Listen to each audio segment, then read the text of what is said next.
Medieval inns were not the cozy, candlelit havens that modern films and novels often portray. For most travelers between the 12th and 15th centuries, an inn was simply a necessary stop for survival on long, dangerous journeys. Comfort, hygiene, and privacy were luxuries few could expect. What awaited weary guests was often a place that was loud, crowded, foul-smelling, and deeply unhygienic by modern standards. Dirt, mud, and animals were everywhere. Most medieval inns were built directly along trade roads.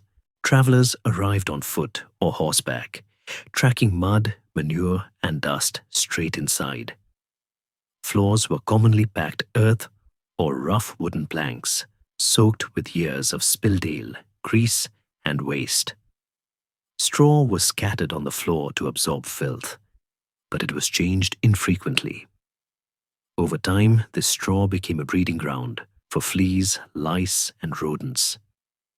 Chickens, dogs, and sometimes pigs wandered freely through common areas, adding to the mess. Privacy was rare. Inns usually offered one large sleeping room rather than individual chambers. Guests were expected to share beds with complete strangers, regardless of gender or background. A single bed might hold 2, 3, or even 4 people. Bedding was seldom washed. Mattresses were stuffed with straw or feathers that absorbed sweat, bodily fluids, and parasites over many years. Bedbugs were so common that travelers considered them unavoidable companions of the night. Proper toilets did not exist in most inns. Some larger establishments had simple latrines, wooden seats over pits or cesspools, but many relied on chamber pots.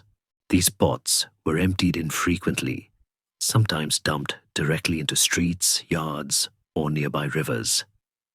The smell inside inns, especially at night, could be overwhelming.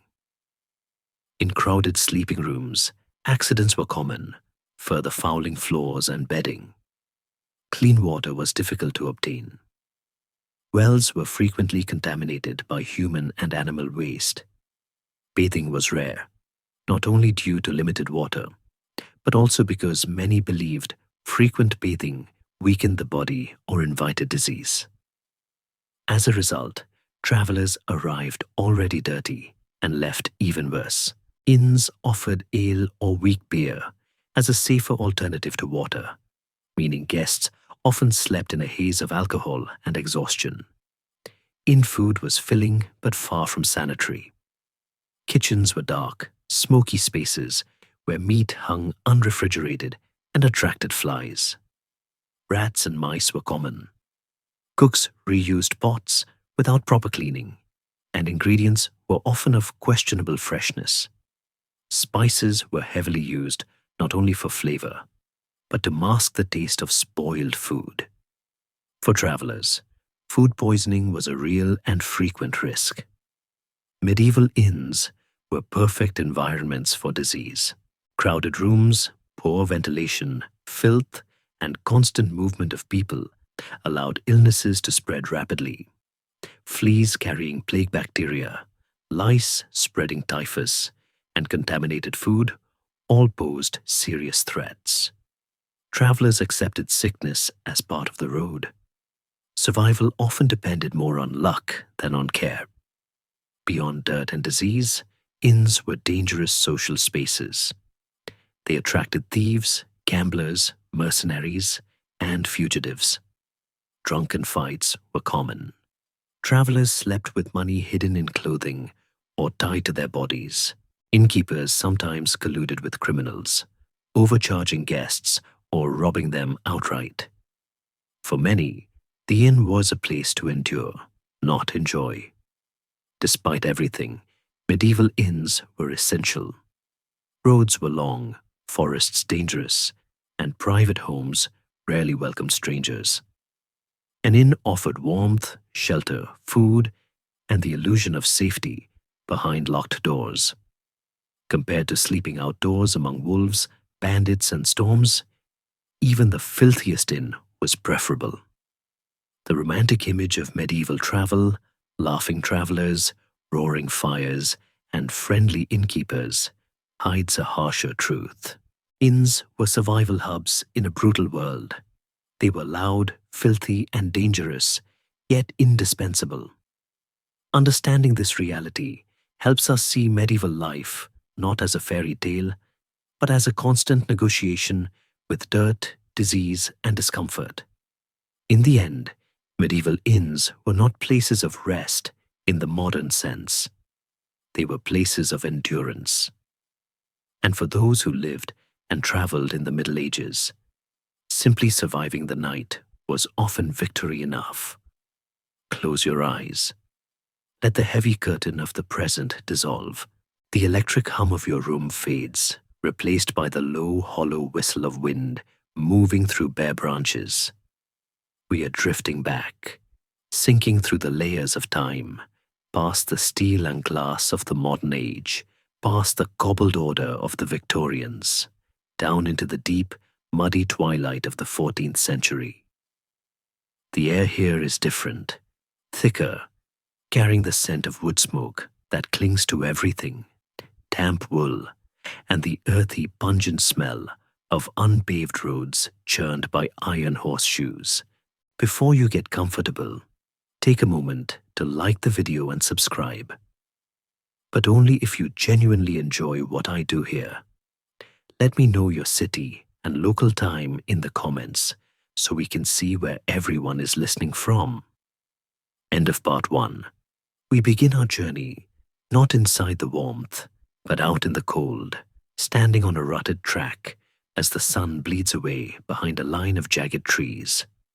The romance of the medieval inn, the image painted by Tolkien and fantasy novels of jolly fat innkeepers polishing mugs while a bard strums a lute in the corner, is a tapestry we must gently unpick. That image is a Victorian invention, a soft lens placed over a hard world. The reality standing before us is something far more utilitarian, a structure born of necessity rather than hospitality. Look at the building through the gathering gloom. It does not glow with welcoming lanterns. Candles were expensive, made of tallow that smelled of burning mutton fat, and an innkeeper would not waste them on the windows. The building is a dark shape, likely timber-framed with wattle and daub walls that are cracked from seasons of rain and neglect. There is no sign with a painted dragon or a prancing pony swinging in the wind. Literacy is low and paint is costly. Instead, you see a long pole protruding horizontally from the building, hovering over the street like a fishing rod. Hanging from the end of it is a large, unruly bundle of dried brush and twigs. This is the ale stake, the universal symbol of a house that brews its own drink. It is a silent signal to the illiterate traveler. Here is ale. Here is a roof. If the bush is fresh and green, the brew is new. If it is brown and withered, the ale might be as sour as the landlord's mood. Historians still argue whether many of these roadside stops could strictly be called inns at all, or if they were merely private farmhouses that had obtained a license to sell their surplus ale and floor space to strangers. The line between a commercial hotel and a desperate farmer letting you sleep in his barn for a penny was often as muddy as the road beneath your feet. And oh, the mud. Feel the weight of it on your boots. It is not merely wet earth. It is a slurry of animal waste, kitchen slops thrown from windows, and the trampled residue of 1,000 passing carts. In the modern world, we arrive at our destinations clean, stepping from climate-controlled vehicles onto paved driveways. Here, arrival is a physical battle. You are cold, soaked to the bone in a wool cloak that weighs 20 pounds when wet, and you are exhausted in a way that modern office life can rarely replicate. Your body aches from the saddle or the miles of walking. As you approach the heavy wooden door, you do not feel the excitement of a vacation check-in. You feel a tense, primal relief mixed with suspicion. You are entering the domain of a stranger in a lawless time. You hope the ale is not watered down. You hope the straw is dry. You hope the man eyeing your purse from the shadows is just a weary merchant and not a cut purse waiting for you to fall asleep. It is said that in the Middle Ages, a man loved his horse more than his wife, and while that is likely a grim joke, there is a kernel of truth at the inn. The stable was often cleaner, quieter, and better ventilated than the room you're about to enter. But the door stands before us, heavy oak reinforced with iron studs, a barrier against the wolves and the night. The latch is cold under your hand. We must go in. We must leave the cold purity of the wind for the warm, suffocating intimacy of the medieval interior. The fantasy ends here, at the threshold. The reality, the filthy, fascinating human reality, is waiting just inside.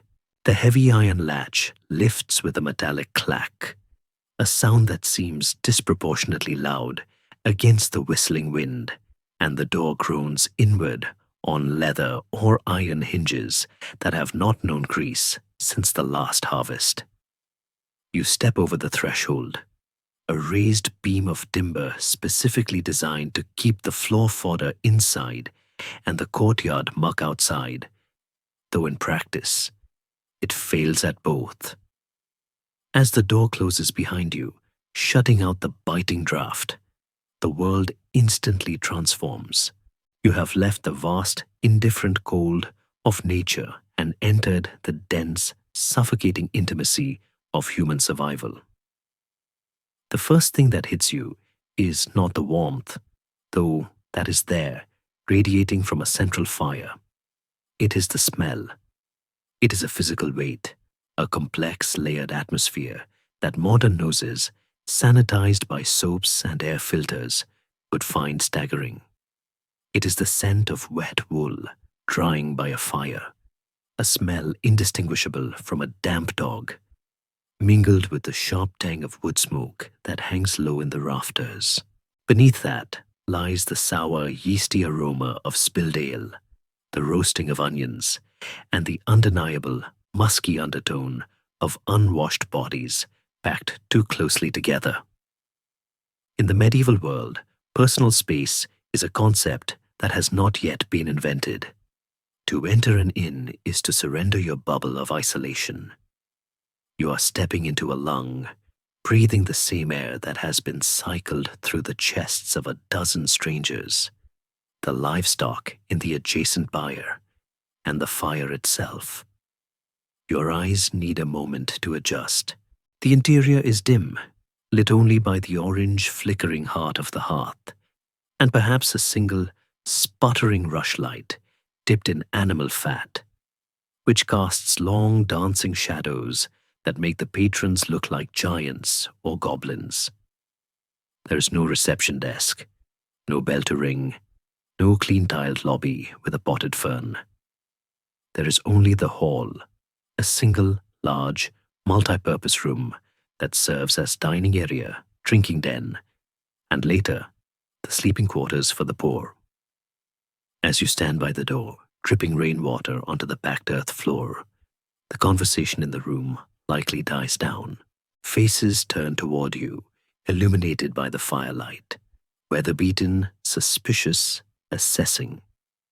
In a time before police forces or identity cards, a stranger is always a potential threat. Are you a merchant with a heavy purse, a pilgrim seeking salvation, or a brigand scouting for victims? The silence stretches, heavy and awkward, until the innkeeper or his wife acknowledges you with a nod that is less about hospitality and more about calculating your ability to pay. You take your first steps into the room, and the floor creates a squelching sound under your boots. We must look down, for the floor of a medieval inn is a landscape unto itself. In the humbler establishments, it is simply naked earth, packed hard by generations of feet, polished by grease, and dampened by the humidity of breath and broth. In slightly better inns, it might be flagged with stone or paved with tile, but these are often uneven, creating little pools where liquid collects. To combat the damp and the dirt, the innkeeper has scattered rushes, dried reeds, straw, or sometimes fragrant herbs like meadowsweet and lavender if it is a high holy day, or if a particularly noble guest is expected. But do not be deceived by the pleasant idea of herbs. Historians and archaeologists have long debated the sanitary reality of these rush floors, while Erasmus, writing later in the 16th century, would famously complain that the bottom layers of these floors remained undisturbed for 20 years, harboring spittle, vomit, leakage of dogs and men.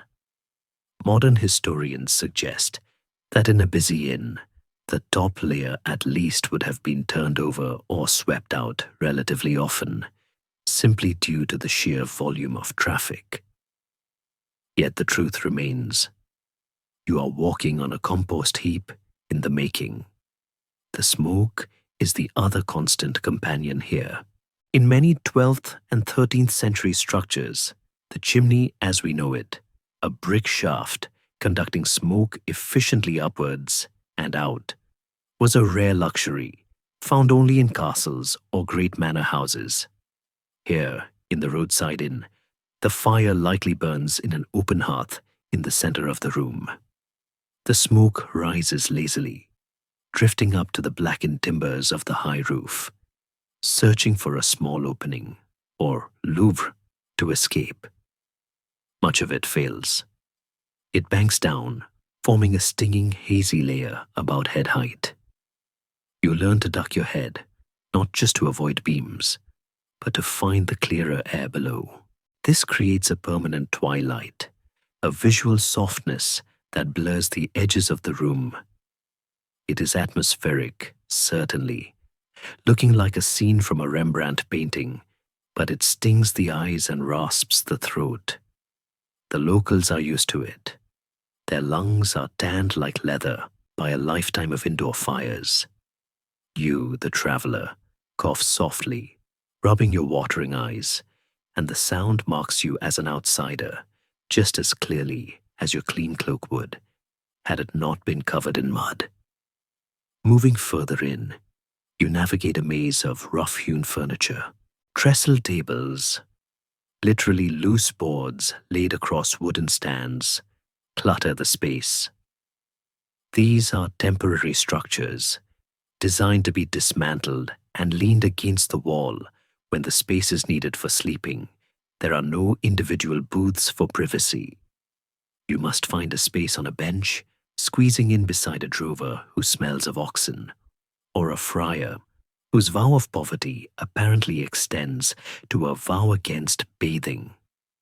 The social hierarchy of the medieval world, usually so rigid, becomes slightly fluid here in the muddy confusion of the inn's main hall.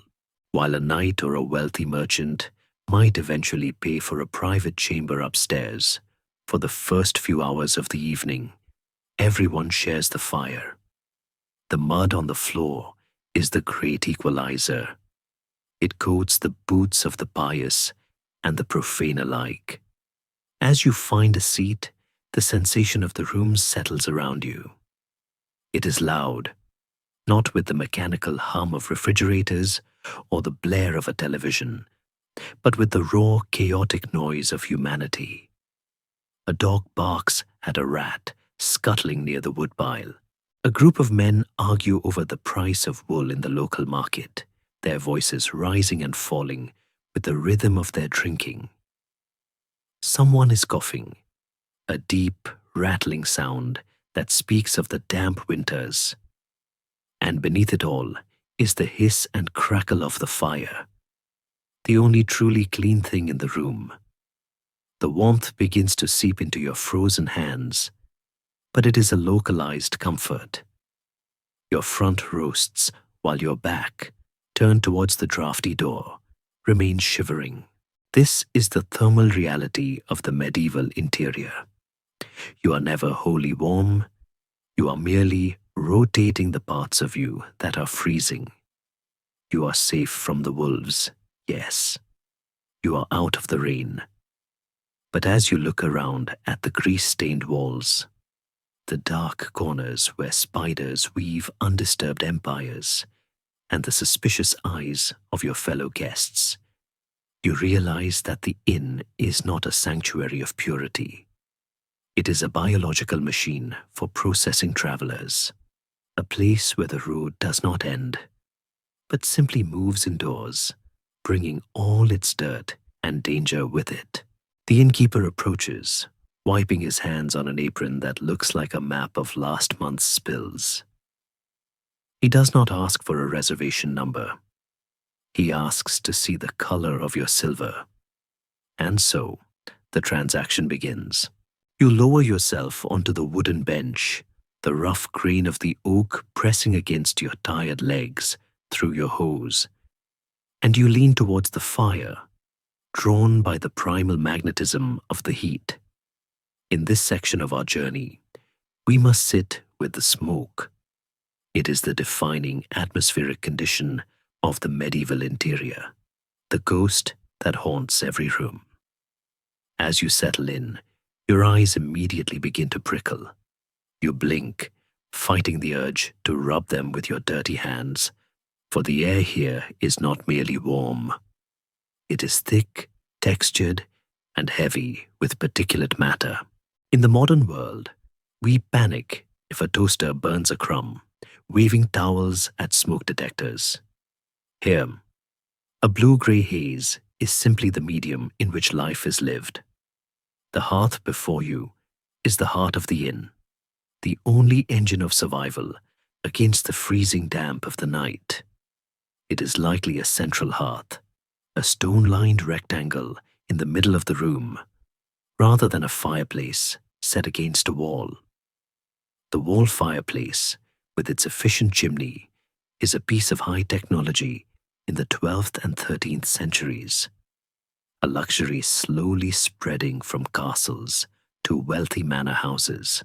For a roadside inn, such renovations are expensive, so the smoke rises in a sluggish, confused column, drifting lazily towards the high vaulted ceiling, where a louver, a small turret-like vent with slats, is supposed to let it escape.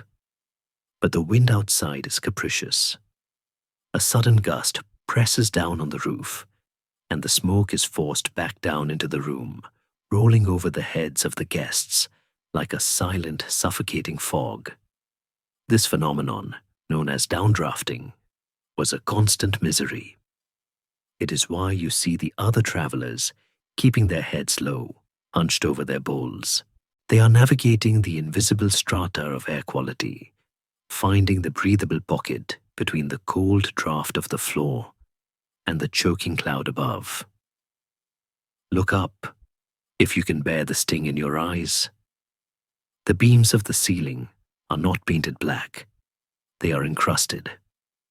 Centuries of soot have accumulated there, forming a geological layer of carbon that absorbs the light, making the room feel smaller, closer, more cavernous. Occasionally, a flake of this soot straw might detach and drift down, landing in your ale like a black snowflake. You pick it out with a fingernail, unbothered. It is just another flavor in the pot.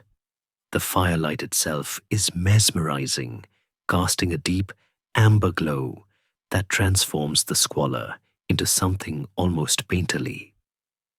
This is the chiaroscuro of the Middle Ages, the dramatic contrast between light and dark that artists like Caravaggio would later master. But here, it is not an artistic choice. It is an economic one. Candles are fiercely expensive.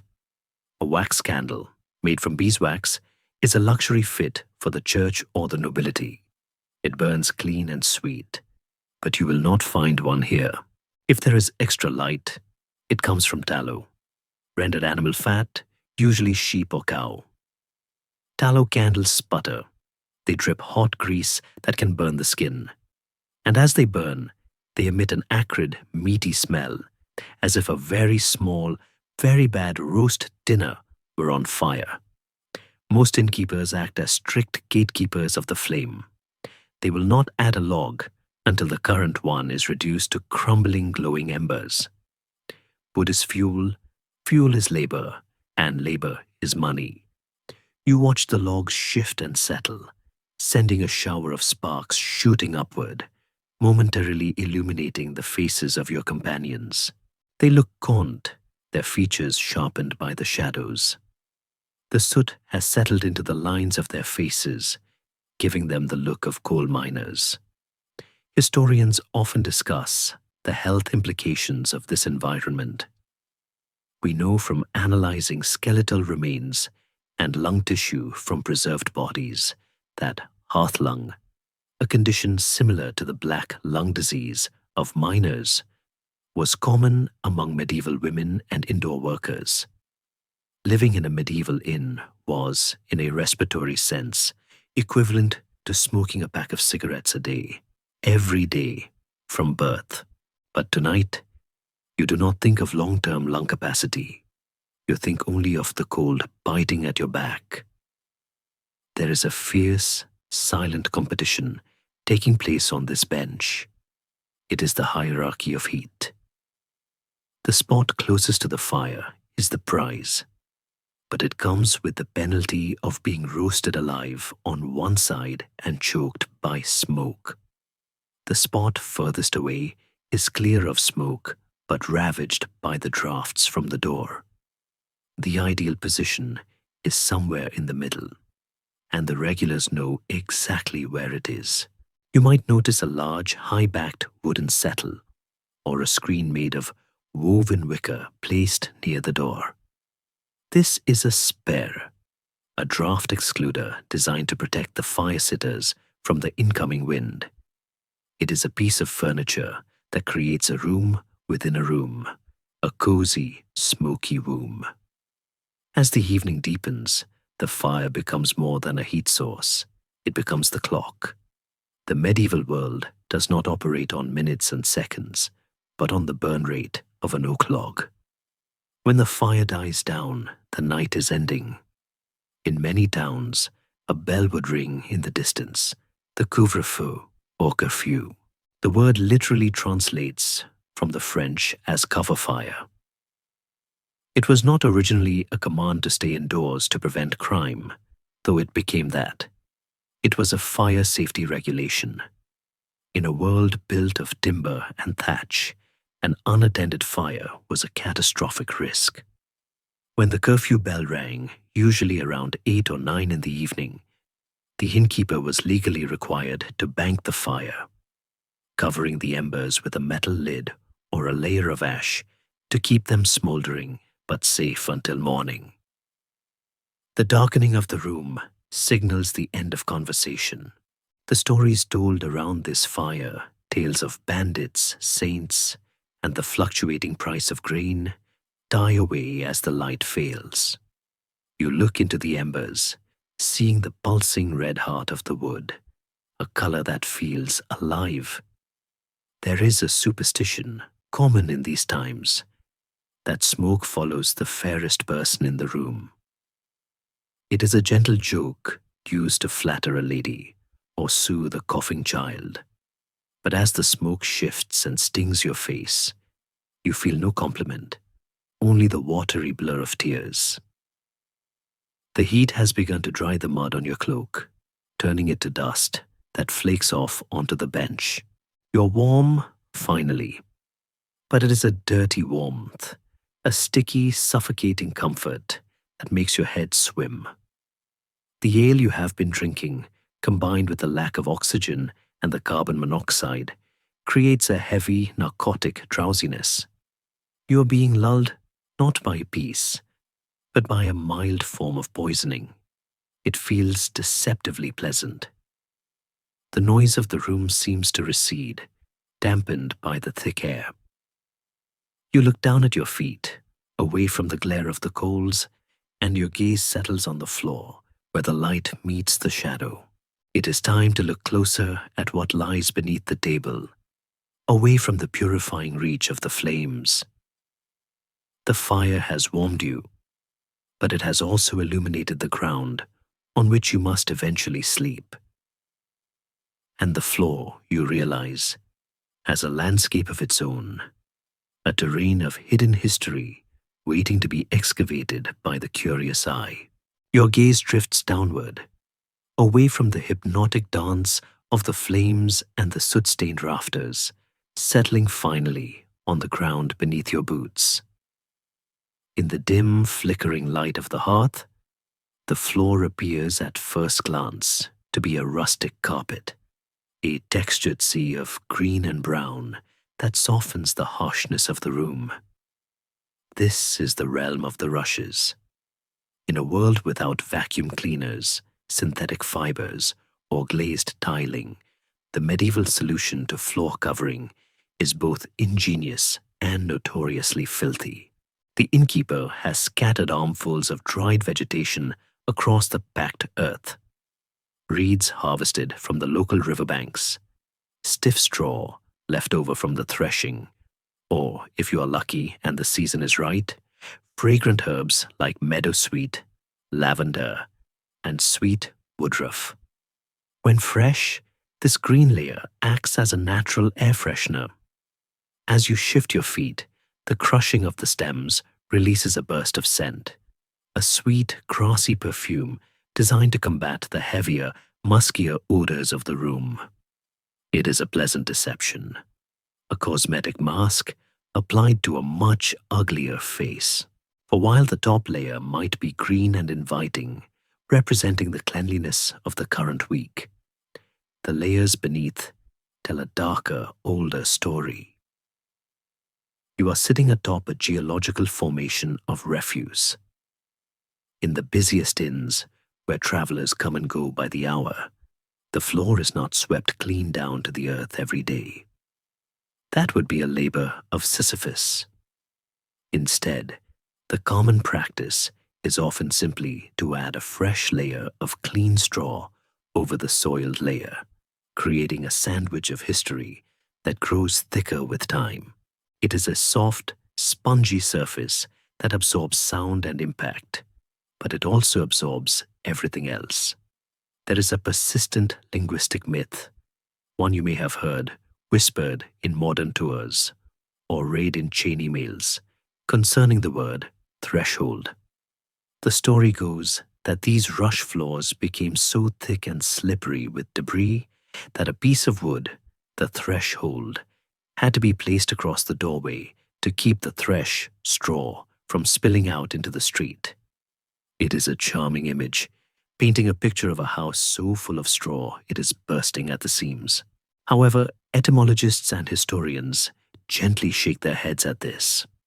The word threshold is ancient, dating back to Old English, and related to the act of thrashing or trampling grain, unrelated to holding back dirty floor mats. Yet, even if the etymology is false, the visual it conjures is strikingly accurate for a medieval inn. The floor is indeed a living entity, shifting and composting beneath you. If you were to take a stick and dig down through the rustling surface, though I strongly advise against it, you would perform an archaeological excavation of the last 6 months of the inn's life.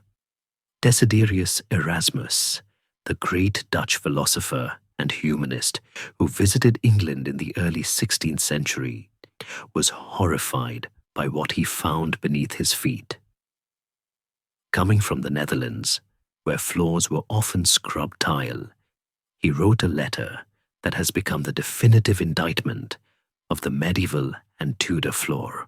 He complained that the floors were covered with rushes, occasionally renewed, but so imperfectly that the bottom layer is left undisturbed, sometimes for 20 years, harboring expectoration, vomit, the leakage of dogs and men, ale droppings, scraps of fish, and other abominations not fit to be mentioned.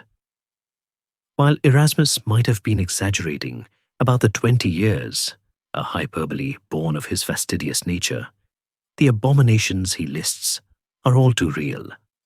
In the inn, there are no garbage bins. The floor is the bin. When a guest finishes a chicken wing or a pork rib, the bone is not placed delicately on a side plate. It is dropped.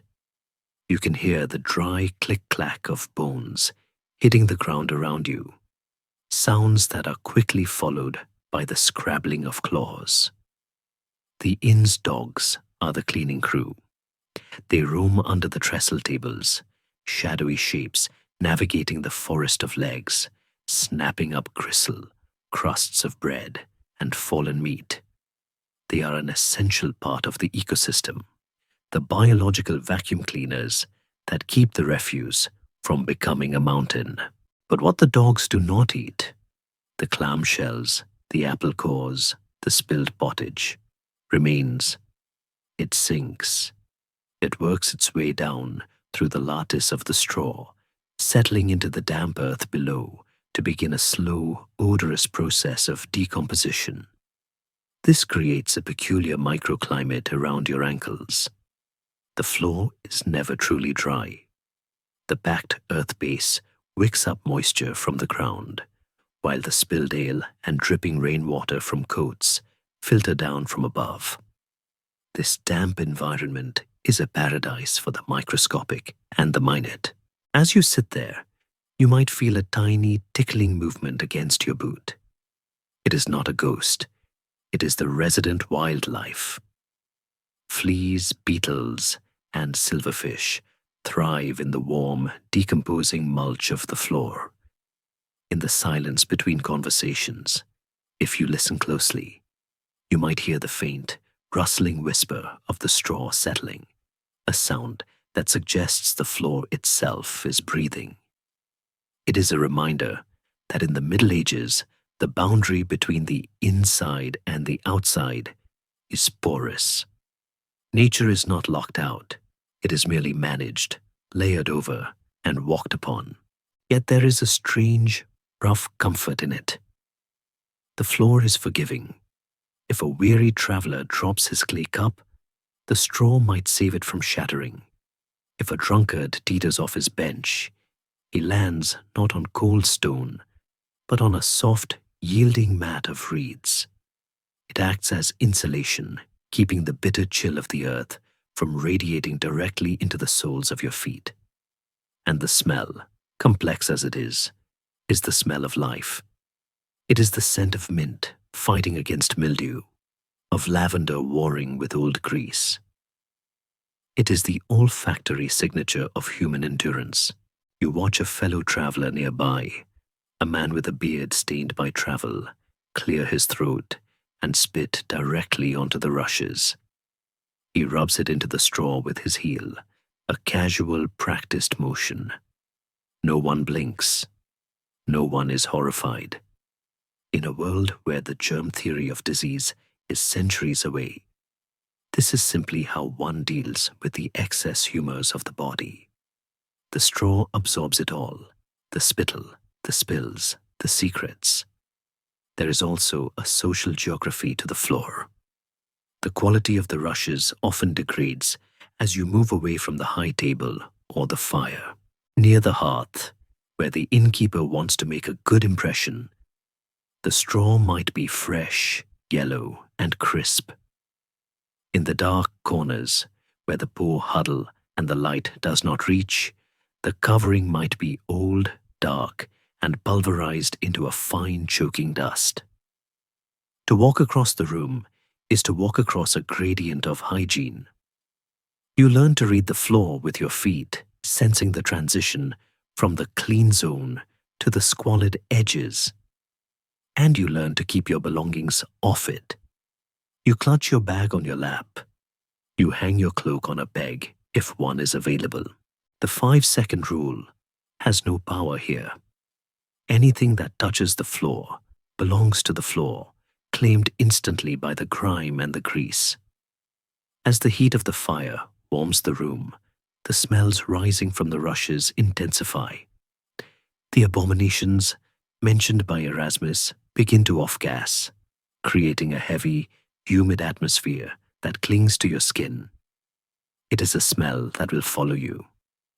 When you leave this inn tomorrow, you will carry the scent of its floor in the hem of your cloak, a souvenir of smoke and sour hay. But for now, you are part of the composition.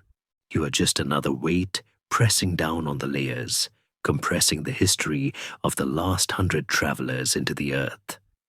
The fire crackles, a log shifts, and a shower of sparks lands on the rushes near the hearth.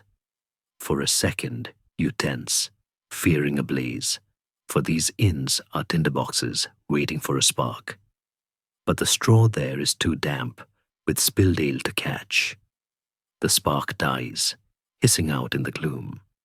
You find yourself staring at that spot, at the blackened star it left on a reed.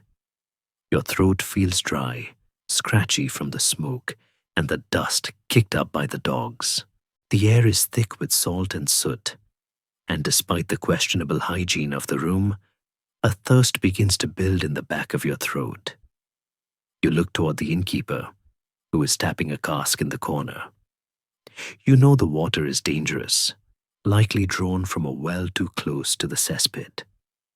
The only safe option, the only liquid trusted to hydrate and nourish without killing, is the dark, frothy brew flowing into a leather mug.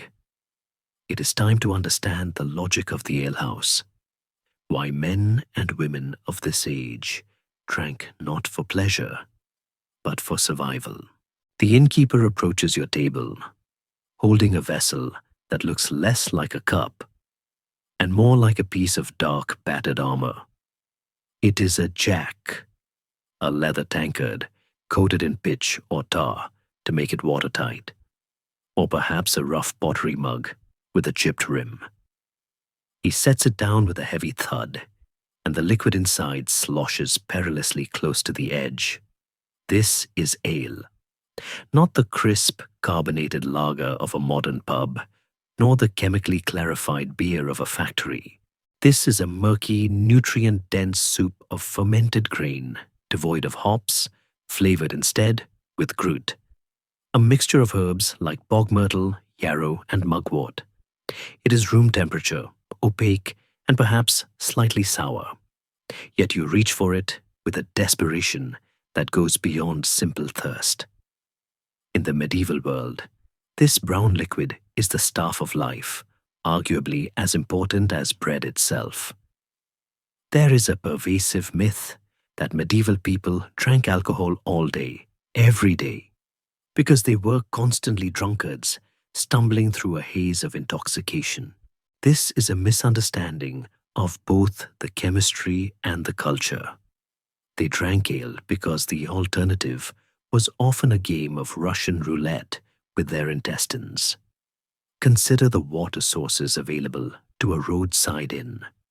The well might be located in the courtyard, just a few yards from the stables where horses urinate, and the midden heap where kitchen waste rots. The concept of groundwater contamination is unknown. If the water looks clear, it is deemed potable. But the invisible reality is terrifying. Bacteria from fecal matter, runoff from tanneries, and the general filth of a town seep into the water table constantly. To drink a cup of unboiled well water is to invite dysentery, cholera, or parasites that could lay a grown man low for weeks. Ale, by contrast, is safe. The brewing process requires boiling the water, a sterilizing act that the medieval brewer performs instinctively, not knowing it kills pathogens, but knowing simply that it is part of the recipe. The alcohol content, though often low in small beer, the weak brew drunk by children and workers, acts as a mild preservative. So, when you lift that leather jack to your lips, you are not engaging in a vice. you are engaging in a sanitary precaution.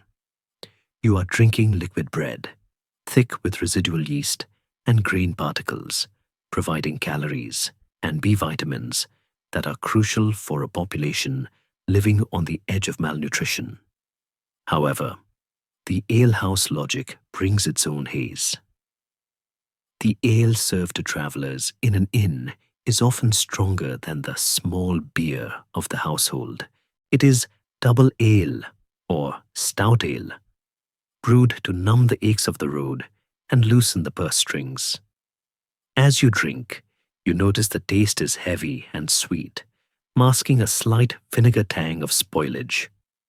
Hops, which act as a preservative and add bitterness, are not yet in widespread use in England. They will arrive later from the Low Countries, causing great controversy. Without hops, ale spoils quickly. An innkeeper must sell his batch within days of brewing, or it turns to swill. This creates a pressure to sell and a pressure to drink. You are consuming a product that is in a constant state of decay. As the alcohol hits your empty stomach, the room softens. The noise of the argument in the corner seems less abrasive. The smoke stinging your eyes becomes bearable. This is the anesthetic function of the inn. For the medieval traveler, physical discomfort is a constant companion. Bad teeth, skin conditions, old injuries that never healed properly. The chafing of rough wool against skin, pain is the baseline of existence. The ale blurs this reality.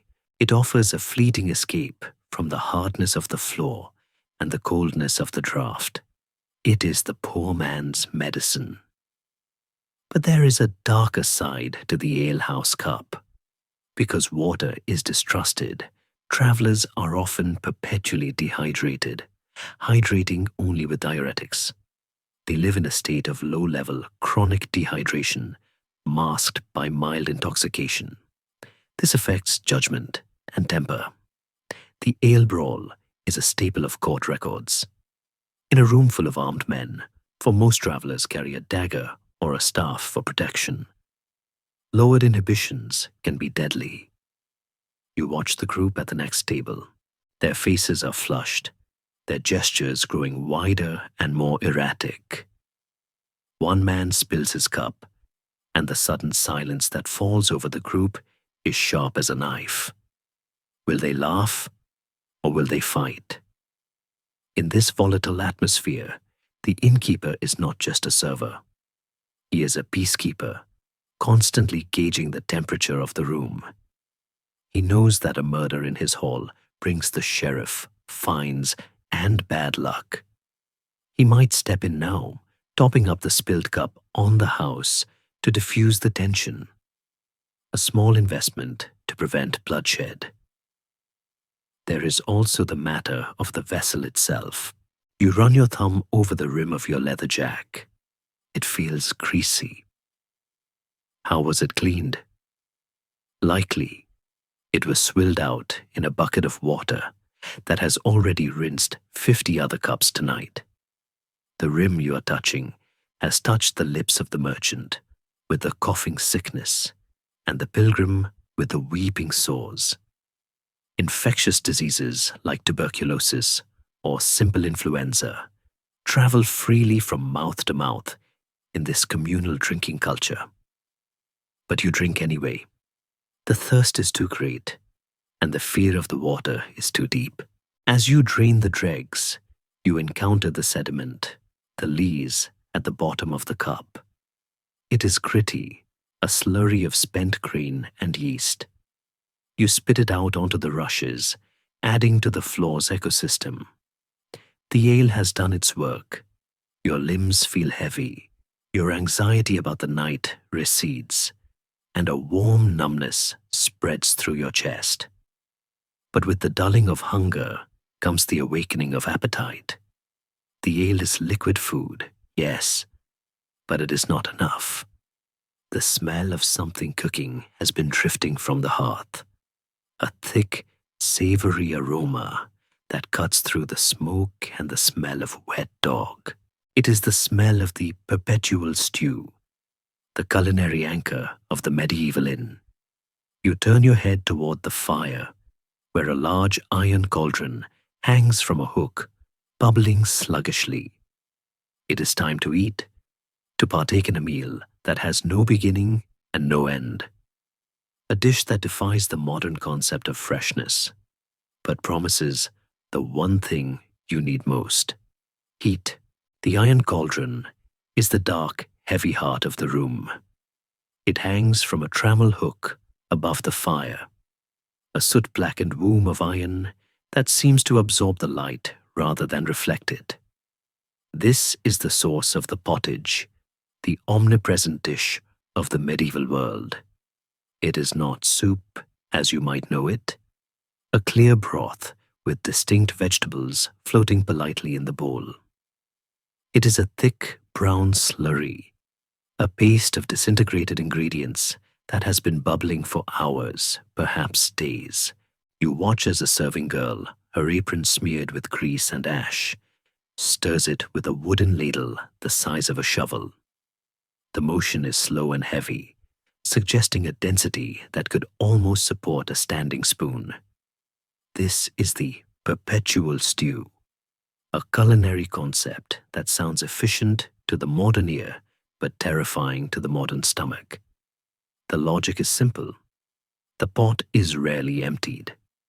When the level drops, more water, burr, or vegetable scraps are simply thrown in to top it up. The remnants of yesterday's hare become the base for today's onion, which will marry tomorrow's cabbage. It is a lineage of food, a genealogical line of flavors stretching back into the past. You are hungry, the ale has lowered your defenses, and the smell is undeniably compelling, salty, meaty, and rich. You pay your penny, and the meal is served. There are no ceramic bowls for the likes of you. Those are for the high table or the private chambers. Instead, you are given a trencher. This is a thick, square slab of stale bread, 4 days old and hard as wood. It serves as your plate. The ladle descends, and a mound of the steaming grey-brown mixture is slapped onto the bread. The trencher absorbs the juices, softening slightly, but holding its structural integrity. It is an ingenious piece of edible tableware, though usually you are not supposed to eat the trencher itself unless you are starving. It is meant to be discarded to the dogs or given to the poor at the gate, a charity of juice-soaked crusts. You lean in to inspect your dinner. The primary ingredient is colewort, a primitive leafy cabbage that tastes bitter and earthy. There are onions, certainly, dissolving into sweet slime. And then there is the meat. In a roadside inn, the meat is a mystery to be solved by the tongue, not the eye. It might be salt pork, preserved in brine so strong it burns the lips. It might be mutton from a sheep that died of old age rather than the butcher's knife. Or, if the innkeeper is unscrupulous, it might be something else entirely. There were persistent urban legends in medieval London and Paris about innkeepers who sold pies made of roof rabbit, a polite euphemism for the cats that disappeared from the neighborhood. While historians argue this was likely rare, cats were valuable pest controllers after all. The fear was real enough to make travelers hesitate before chewing a particularly stringy piece of meat. You reach for your knife, your own knife, for the inn provides none. In this era, a knife is as personal as a toothbrush. You unsheath the blade at your belt, which you use for everything from cutting rope to cleaning your fingernails, and you stab a chunk of meat. There are no forks. The fork is a suspicious Italian affectation that will not catch on in England for another few centuries. It is seen as effeminate and arguably blasphemous. An artificial hand where God gave you perfectly good fingers. So you eat with your hands and your knife, scooping the pottage into your mouth. The taste is an explosion of salt and smoke. Salt is the primary preservative, the chemical wall that keeps the rot at bay, so everything tastes of the sea. But there is something else, a heavy hand of spices, mustard, garlic, and perhaps cheaper spices like cubi or grains of paradise are used liberally. We often think of medieval food as bland, but in an inn, spice is a weapon. It is used to mask the off flavors of meat that has turned slightly rancid.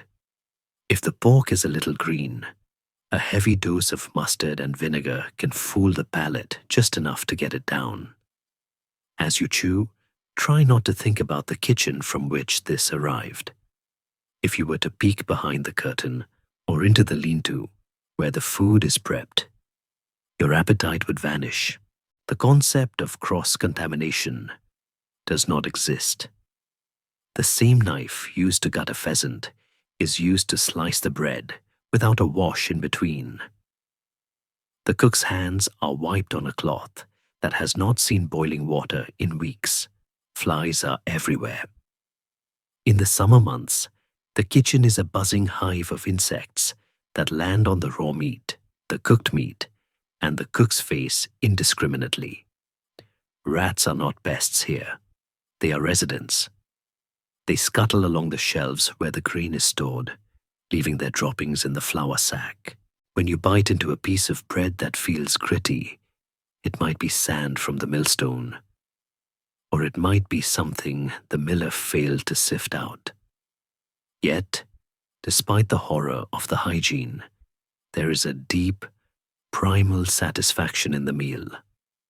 The warmth of the pottage spreads through your chest, fighting back the chill of the room. This is high-calorie fuel for a body that burns energy constantly just to stay warm. The heavy starch of the beans and the bread sits in your stomach like a stone, weighing you down, making your eyelids heavy. You look around the room and see others eating with the same focused intensity. There is little conversation while the food is hot. The need to eat before the grease congeals is paramount.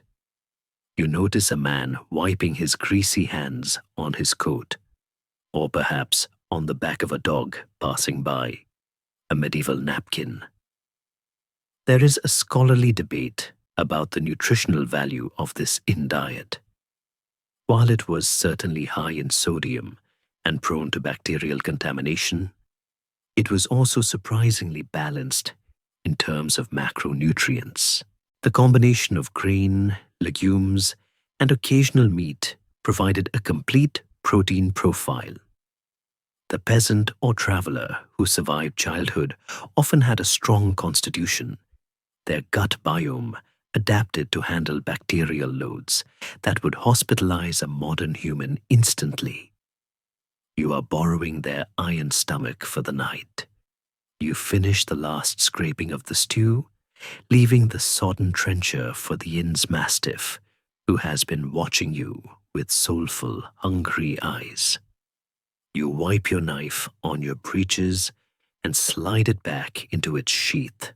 But as the comfort of fullness settles in, a subtle unease begins. Digestion in the Middle Ages is a noisy public affair. The room is filled with the sounds of belching and gastric distress, considered less rude than natural. However, the real danger is silent. Food poisoning is the specter that haunts every meal. Surfeit, flux, or griping of the guts. These are the names for the agony that might wake you in 3 hours. There is no Pepto-Bismol, no antibiotics. If the meat in that cauldron was truly bad, you are in for a night of misery in a room with no toilet. You take a sip of ale to wash away the salty aftertaste, hoping the alcohol will kill whatever was living in the stew. You lean back, feeling the rough wood of the bench against your spine. You have been fed. You have been watered. You are now a paying customer, a patron of this establishment. And from the shadows near the barrel, the man responsible for your survival and your potential gastric distress is watching. The innkeeper has not taken his eyes off the room. He is the master of this chaotic domain, and as the night deepens, his role shifts from host to warden. It is time to meet the man who holds the keys. The innkeeper is not the jovial, red-cheeked uncle of the storybooks. He stands near the entrance to the kitchen or behind the makeshift bar, arms crossed over a chest that is broad and powerful. In the flickering light, his face is a mask of calculation. He is a man who lives on the edge of violence and the law, a liminal figure who acts as a bridge between the safety of the town and the chaos of the road. To run an inn in the 14th century is to be a bouncer, a banker, a brewer, and a diplomat all at once. He watches the room, not with affection, but with the sharp, cynical gaze of a prison warden.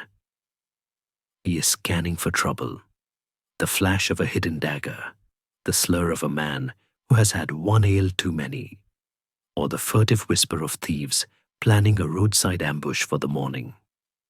His most intense scrutiny, however, is reserved for the money. When you paid for your ale and pottage, did you notice how he paused, holding your coin up to the firelight? He was not just admiring the king's profile, he was checking for clipping, the illegal practice where thieves shave a tiny sliver of silver from the edge of a coin before passing it on. A clipped coin is worth less, and if he accepts too many, he loses his profit. He might even have bitten it, a literal taste test for the softness of real silver versus the hardness of base metal counterfeits. The economy of the inn is a brutal game of trust and verification. He knows that every guest is a potential fraudster, just as every guest knows he is a potential extortionist. There is a historical tension here. In medieval law, the innkeeper occupies a unique position of liability. Under the common law of England, specifically a strict liability rule that solidified over the centuries, an innkeeper was effectively an insurer of his guests' goods. If a traveler's horse was stolen from the stable, or his cloak taken from his room, the innkeeper was often legally responsible to replace it, unless he could prove the guest was negligent. This created a powerful incentive for the innkeeper to be paranoid. He is not watching you to be rude. He is watching you because if someone steals your boots, he might have to pay for them. This makes him suspicious of everyone. Is that pilgrim really a pilgrim, or is he a con artist waiting to claim a stolen relic? Is that merchant hiding his gold properly, or is he practically inviting a theft that will bankrupt the house? He is also a man of secrets. The inn is a hub of information. The innkeeper knows which roads are washed out, which local lord is feuding with his neighbor, and which woods are currently infested with outlaws. This knowledge is a commodity. For the price of a drink, he might warn you about the brigands at the bridge. For a larger bribe, he might tell the brigands that you are coming. This duality is the dark heart of the profession. Literary history is full of wicked innkeepers, and court records confirm that some did indeed collude with criminals. A nod to a shady figure in the corner might signal that the guest in room 3 is carrying a heavy purse and traveling alone. You, sitting on your bench, are acutely aware of this power dynamic. You are in his house, eating his food, sleeping under his roof. You are vulnerable. His wife, the alewife, is equally formidable. She is often the one who brewed the ale you are drinking, and her reputation is tied to its quality. In a time when women had few independent business opportunities, the alewife was a powerful figure, but also a target of satire and mistrust.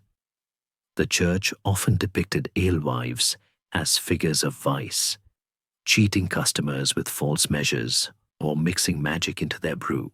If you look at medieval doom paintings in churches, depictions of the Last Judgment, you will often see an alewife being dragged to hell by demons, clutching her short-measure tankard. She moves through the room now, collecting empty cups with a brisk, no-nonsense efficiency. She is not serving, she is managing logistics. She can spot a groping hand before it moves and can silence a drunkard with a stare that is colder than the winter wind outside. The staff, if there are any, are a motley crew of ostlers and serving girls. The ostler is the stable hand, a man who smells of horses and manure, often sleeping in the straw with the animals. He is the guardian of your transport. You tipped him a penny when you arrived, not out of generosity, but out of fear. A dissatisfied ostler might forget to feed your horse, or worse, lame it with a poorly placed stone in the hoof. The relationship between guest and staff is purely transactional, stripped of the modern veneer of customer service. They do not care if you have a pleasant stay. They care if you pay and leave without burning the place down. As the night wears on, the innkeeper begins the process of locking down. The great bar is placed across the main door, a heavy beam of oak that thuds into place like a coffin lid.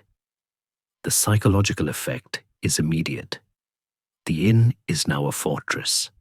The world outside, the wolves, the spirits, the cold, is sealed away. But this also means you are locked in with whatever or whoever is inside. The exit is barred, the fire is banked, the flames buried under ash to dull the light but keep the heat. The room plunges into a deep, smoky gloom, illuminated only by the dying red glow of the hearth. The innkeeper moves to the stairs, or to the ladder leading to the loft.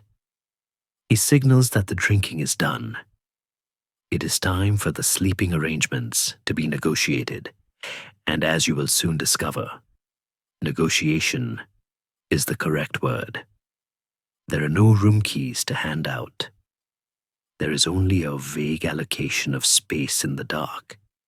You stand up, your joints stiff, your head swimming slightly from the thick ale. You follow the movement of the crowd, moving away from the fading warmth of the fire toward the shadows where the beds wait.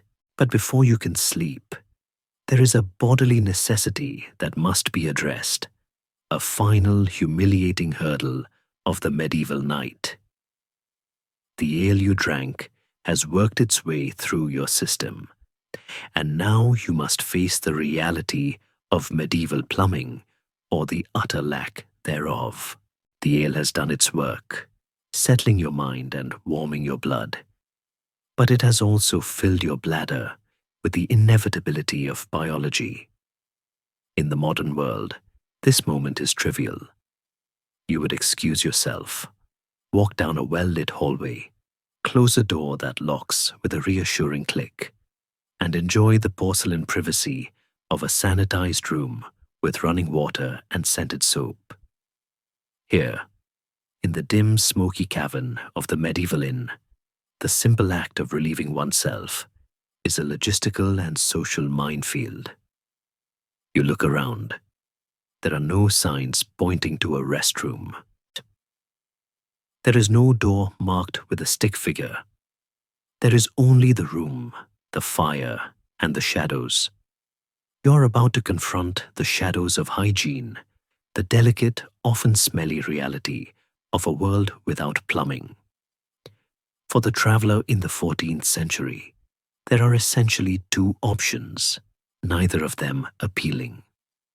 The first is to brave the outdoors. If the great bar has not yet been dropped across the door, you might slip out into the courtyard. But consider what this entails. You're leaving the relative warmth of the fire for the biting cold of the night air. The courtyard is pitch black, save for the moon or the faint glow of the inn's windows. The ground is a treacherous slurry of mud and animal waste.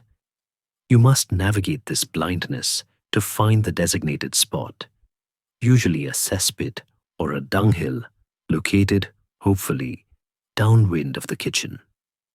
This outdoor facility is not a structure, it is a hole. In better inns, there might be a house of easement or a privy, a simple wooden shack with a plank seat positioned over a deep pit. But in many roadside stops, it is simply a designated corner of the yard where the earth has been dug out. The smell here is primordial.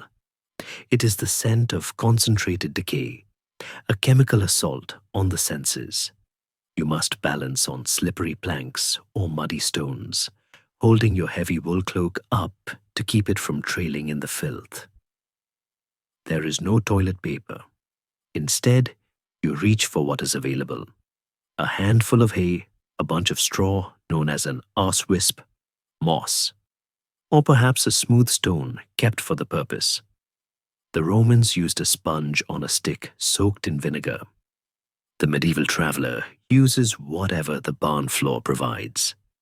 It is a rough, scratchy, functional reality, and there is danger here too. There are records of people falling into cesspits and drowning in the waste, a death so ignoble it was often recorded with a mix of horror and dark humor by chroniclers. The gong farmer, the brave soul paid to dig out these pits at night, has not visited this inn in a long time. The pit is full. You finish your business quickly, driven back inside by the cold and the stench. But what if the door is barred? What if it is the middle of the night and the innkeeper has locked the fortress? Then you must resort to the second option, the chamber pot. This humble vessel, often made of earthenware or pewter, lives under the bed or in the corner of the room. It is the Jordan, a name perhaps irreverently derived from the River Jordan, or simply a common term of the time. In a room shared by strangers, the use of the chamber pot is a public performance. There is no bathroom door to close. You must step into the shadows, turn your back or not, and do what must be done while others sleep, talk, or watch from a few feet away. This brings us to a fascinating scholarly debate regarding the threshold of shame. The sociologist Norbert Elias, in his seminal work, The Civilizing Process, argued that medieval people had a much higher threshold for embarrassment than we do. Bodily functions were not hidden with the same Victorian zeal that would emerge centuries later. To urinate in the corner of a room or into a pot while continuing a conversation was seen as a natural, if slightly crude, necessity. The privatization of the bathroom had not yet occurred in the collective psyche. You were an animal who needed to empty itself, and everyone else was an animal too. There was a camaraderie in the filth, yet there was still a hierarchy of hygiene. The garderobe, that distinct architectural feature of castles, where a small room projected from the wall with a hole discharging waste directly into the moat or a shaft, was a luxury of the rich. The wind whistling up the shaft gave it the name, literally, guardrobe, as the ammonia fumes were thought to kill moths in clothes hung there. But it offered a semblance of privacy. The inn has no such technology. Here, the waste stays in the room with you. As the night progresses, the chamber pot fills. The smell of fresh urine begins to mingle with the smoke and the stale ale. It creates a miasma, a bad air, that the medieval mind feared deeply. Medical theory of the time held that disease was spread by bad smells, miasma theory. So the stench of the pot is not just unpleasant, it is perceived as actively dangerous, a silent vapor that could carry the plague or a fever. This is why people slept with nightcaps pulled tight over their heads and heavy curtains drawn around the beds if they could afford them, not just for warmth, but to filter out the night air, which was believed to be poisonous. In the morning, or perhaps during the night if the pot becomes dangerously full, it must be emptied. In a city inn, with a street outside the window, this leads to the famous cliched danger of the medieval urban walk. The shutters are thrown open, and the contents are hurled into the street below, often, though not always, accompanied by the warning cry of "Gardez-le," from the French garde à l'eau, watch out for the water. But on a quiet country road, the contents are simply dumped into the courtyard midden, or, in the worst cases, just out the window into the mud where new arrivals will step. The cycle of the inn is a closed loop of consumption and expulsion. The waste from the guests eventually becomes manure for the fields that grow the barley that makes the ale that fills the next guest's bladder. As you wipe your hands on your tunic, for there is no sink, no running water, no antibacterial gel, you feel a sticky film on your skin. You are becoming part of the landscape. The concept of being clean is shifting in your mind. Cleanliness in the Middle Ages is less about the absence of germs, which are unknown, and more about appearance. You might wash your face and hands in a basin of cold water in the morning using a piece of linen. But a full-body bath is a rare, dangerous event. Immersion in hot water is thought to open the pores and let the bad air enter the body. To be covered in a layer of dirt and sweat is, in a way, to be sealed and protected. You are wearing a biological armor. The smell of the unwashed body is the smell of the human condition, universal and inescapable. You return to your bench or move toward the sleeping area, feeling lighter but somehow grimmier. The act of relieving yourself has broken the spell of the firelight. You are acutely aware of the biological reality of the dozen other people in the room. You listen to the sounds of the night, the rustle of straw, the cough of a sleeper, and the occasional distinct sound of a stream hitting the inside of a ceramic pot in the dark. It is the soundtrack of humanity, surviving without sanitation. It is intimate, gross, and oddly humbling. You realize that the romance of the past usually leaves out this part. The knights in shining armor, the damsels in distress, they all had to use the pot. They all had to deal with the splash, the smell, and the cold draft on their exposed skin. There is no escaping it. History is not just battles and treaties. It is also the history of where we put our waste. And in the medieval inn, the answer is right next to where we sleep. The fire has burned down to a deep, pulsing bed of coals. The shadows have lengthened, claiming the corners of the room entirely. The innkeeper is gesturing towards the ladder and the darker recesses of the hall. The time for drinking is over. The time for the horizontal struggle is about to begin. You must leave the warmth of the hearth and ascend into the gloom, where the air is colder, the smells are richer, and the concept of personal space is about to vanish entirely. The fire in the great hearth has settled into a brooding, sullen crimson, casting a weak glow that barely reaches the edges of the room. The heat, once a roaring companion, is retreating, pulling back into the embers like a tide going out.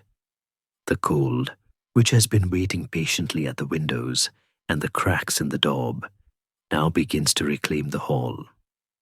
You feel it first on your ankles, a creeping chill that slithers through the dirty straw, then on the back of your neck. The innkeeper, having secured the door and banked the fire, gives the signal. It is a grunt, a gesture, or perhaps the extinguishing of the last tallow candle on the trestle table. The drinking is done. The eating is done. The waiting is done. It is time to ascend. You stand up, your muscles stiff from the hard bench, your head swimming pleasantly or unpleasantly from the heavy, unhopped ale. You are about to undertake one of the most treacherous journeys of the medieval traveler, the climb to bed. In a modern hotel, this is a transition of comfort. You step into an elevator, listen to soft music, and glide upward. Here, it is an obstacle course. You move away from the dying warmth, clutching your belongings to your chest, and navigate the darkened maze of the main room, stepping over the sleeping forms of the penny guests, the poor souls who cannot afford a bed and will sleep on the floor by the fire, curled up with the dogs. You reach the foot of the stairs, or more likely, the ladder. In many 12th and 13th century structures, a true staircase is a luxury, a space-consuming piece of joinery reserved for stone castles or manor houses. In a roadside inn, verticality is achieved with brutal efficiency. The stairs are often little more than a steep, open-tread ladder made of split logs, rising sharply into the gloom of the upper story. There is no handrail. There is no lighting. You must trust your hands and your feet. This is the first sobriety test of history. If you can navigate this ascent without breaking your neck, you are deemed fit to sleep in the chamber. As you place your hand on the wood to pull yourself up, feel the texture. It is polished smooth, not by sandpaper, but by the grease and sweat of 10,000 palms that have gripped it before you. It is a tactile history of fear and balance. You climb, the wood groaning under your weight, a sound that seems to echo loudly in the hushed room. As you rise, the atmosphere changes. You are moving into the solar. Originally, in the architectural evolution of the medieval house, the solar, from the Latin solarium, meaning a place of sun, was the private retreat of the lord and his family, usually situated on the upper floor to catch the light and escape the noise of the great hall below. But here, in the commercial democracy of the inn, the solar has been repurposed. It is the guest chamber, a euphemism for a large open loft where the paying customers are stored for the night. As your head clears the floor level of the loft, the air hits you. It is warmer here, yes, because heat rises, but smoke rises too. The louvre in the roof is meant to vent it, but much of it gets trapped in the eaves. The air in the sleeping loft is thick, hazy, and blue. It tastes of old soot. You are climbing into a chimney. Historians of architecture often point to this period, the 13th and 14th centuries, as the beginning of the Great Rebuilding, where the open-plan halls of the early Middle Ages began to be divided by floors and ceilings. This created privacy, but it also created ventilation nightmares. In the open hall, smoke had the whole roof to dissipate in. In the new two-story inn, the upstairs guests are sleeping in a smoke trap. You reach the top of the stairs and step onto the floorboards. They are wide, uneven oak planks, likely shrinking with age, leaving gaps through which you can see the flickering firelight of the hall below. If you are quiet, you can hear the murmurs of the innkeeper and his wife counting the coins downstairs. The privacy here is an illusion. The floor is a sieve for sound. The room is pitch black. The windows, if there are any, are small and shuttered tight against the night air. Glass is far too expensive for a roadside inn. These are wind eyes, the Old Norse origin of window. Mere holes in the wall, covered with oilcloth or wooden shutters. You are effectively blind. You must navigate this space by touch and sound. You extend a hand, your fingers brushing against a rough plaster wall, then the woolen texture of a hanging cloak, then the warm, startling solidity of another human being. You mutter an apology. A grunt answers you. You are not alone. The room is crowded with shadows. This is the crowded stairwell of life, the place where strangers are forced into intimacy. In the modern world, the corridor is a dead space, a neutral zone that separates us. In the medieval inn, there are no corridors. You enter directly into the sleeping space.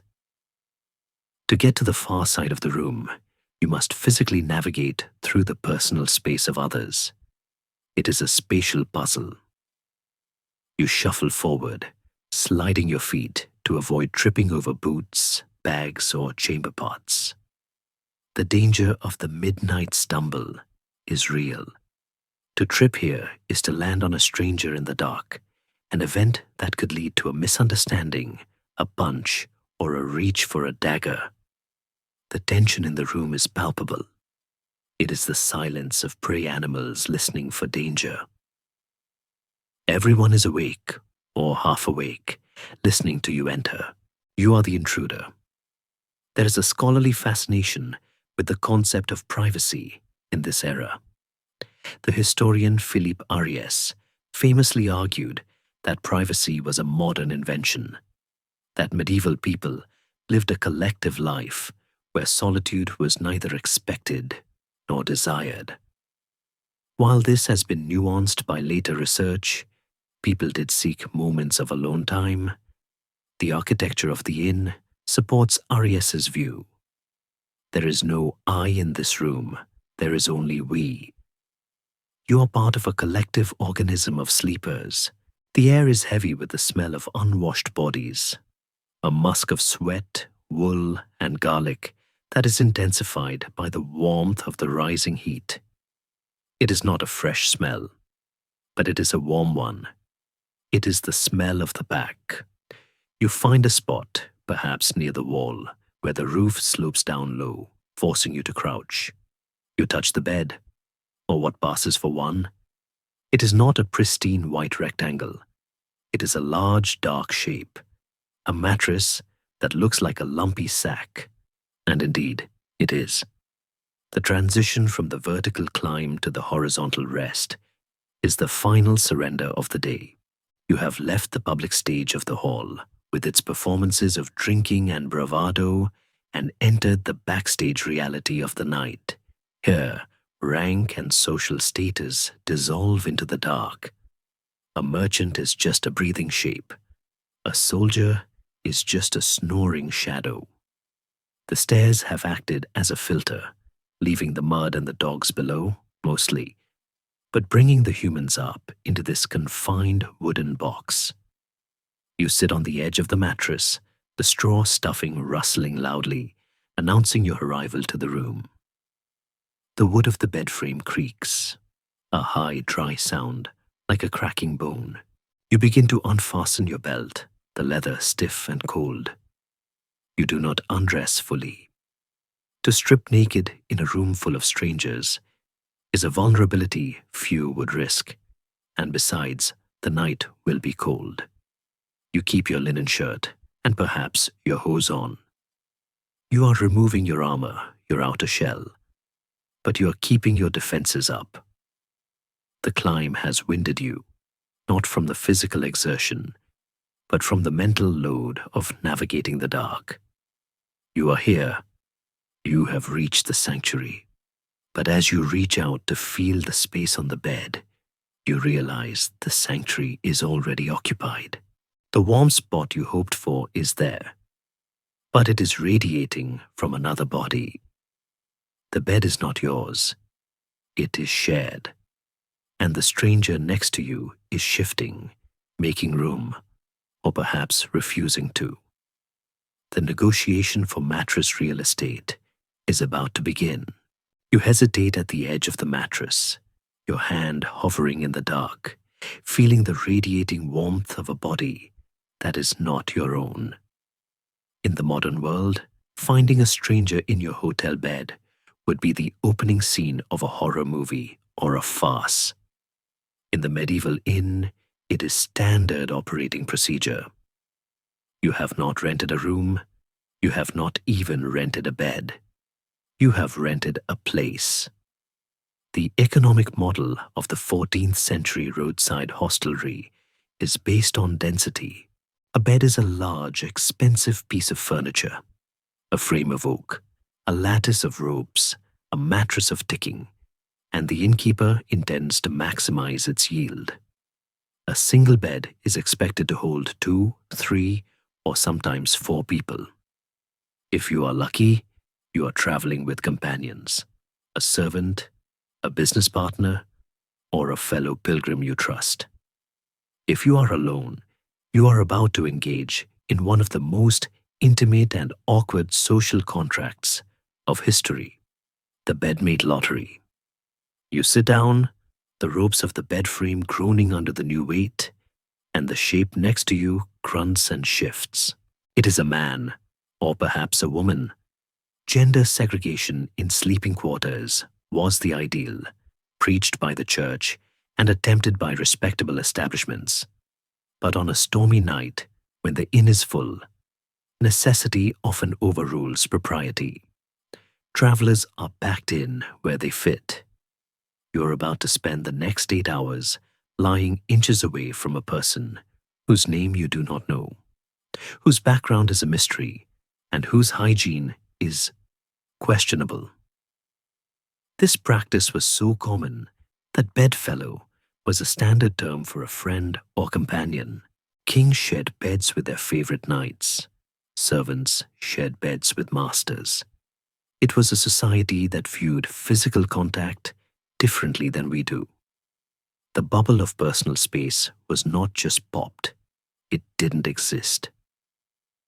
There is a famous artifact in the Victoria and Albert Museum in London called the Great Bed of Ware. Although it dates from the late 16th century, it illustrates the medieval mindset perfectly. It is over 10 feet wide and was said to accommodate 4 couples side by side, or 12 people if they were friendly. While the beds in your average roadside inn are not this palatial, the principle is the same. They are communal rafts in a sea of darkness. You swing your legs up, trying to disturb the existing ecosystem as little as possible. The mattress is lumpy, stuffed with straw that has broken down over months into a fine, dusty chaff. It rustles loudly with every movement, broadcasting your settling-in process to the entire room. Now begins the silent negotiation of the covers. The coverlet is likely a heavy, rough-spun wool blanket, perhaps lined with linen if the inn is fancy, or perhaps just a singular greasy rug. It is never quite wide enough. The person next to you has already cocooned themselves, wrapping the edge under their body to secure it. You must gently, firmly tug at a corner, reclaiming your share of the warmth. This tug of war is played out in silence, a passive-aggressive battle for thermal survival. If you pull too hard, you wake them and risk an argument. If you don't pull hard enough, you freeze. You find a compromise, sharing the wool, but keeping a distinct barrier of stiff linen between you if possible. There is a distinct etiquette to this arrangement, unwritten but universally understood. You do not talk, you do not thrash, and crucially, You assume the defensive spoon position. You lie on your side, back to your companion, knees drawn up. This is not just for warmth, it is for security. In the medieval inn, your body is your bank vault. You are likely sleeping with your purse, a leather pouch containing your silver pennies, tied around your waist or tucked deep inside your shirt. By curling around it, you protect it. There are countless court records from the period detailing thefts that occurred while the victim slept. A skilled cut purse could slice the strings of a pouch without waking the sleeper. So, you sleep with one hand clutching your valuables, or you shove them into the bottom of the mattress, hoping the rustling straw will act as an alarm system. But the stranger next to you is not just a potential thief. They are also a furnace. As the night deepens and the fire downstairs dies completely, the temperature in the uninsulated loft will drop to match the outdoors. In winter, this means freezing. The body heat of the stranger is the only thing keeping the frost from settling on your nose. You find yourself, against your will, drifting closer to the source of heat. It is a purely biological magnetism. The shared bed creates a strange, paradoxical intimacy. You can hear the rhythm of their breathing, smell the ale on their breath, feel the twitch of a dreaming limb. You are sharing the vulnerability of sleep with a potential enemy. Historians and literary critics often point to the bed trick in medieval literature, where characters swap places in the dark, as a plot device that relies on this very reality. In a world of pitch-black rooms and shared beds, identity becomes fluid. You might think you are sleeping next to a merchant, but in the morning, you might find he is a friar or a fugitive. The darkness is a great leveler. In the bed, the distinctions of rank soften. A knight might find himself snoring next to a drover, while the knight would certainly prefer a private chamber and would pay for it if available. If the inn is the only shelter for 20 miles and the storm is raging, he takes the bed space he can get. The innkeeper does not care about your coat of arms.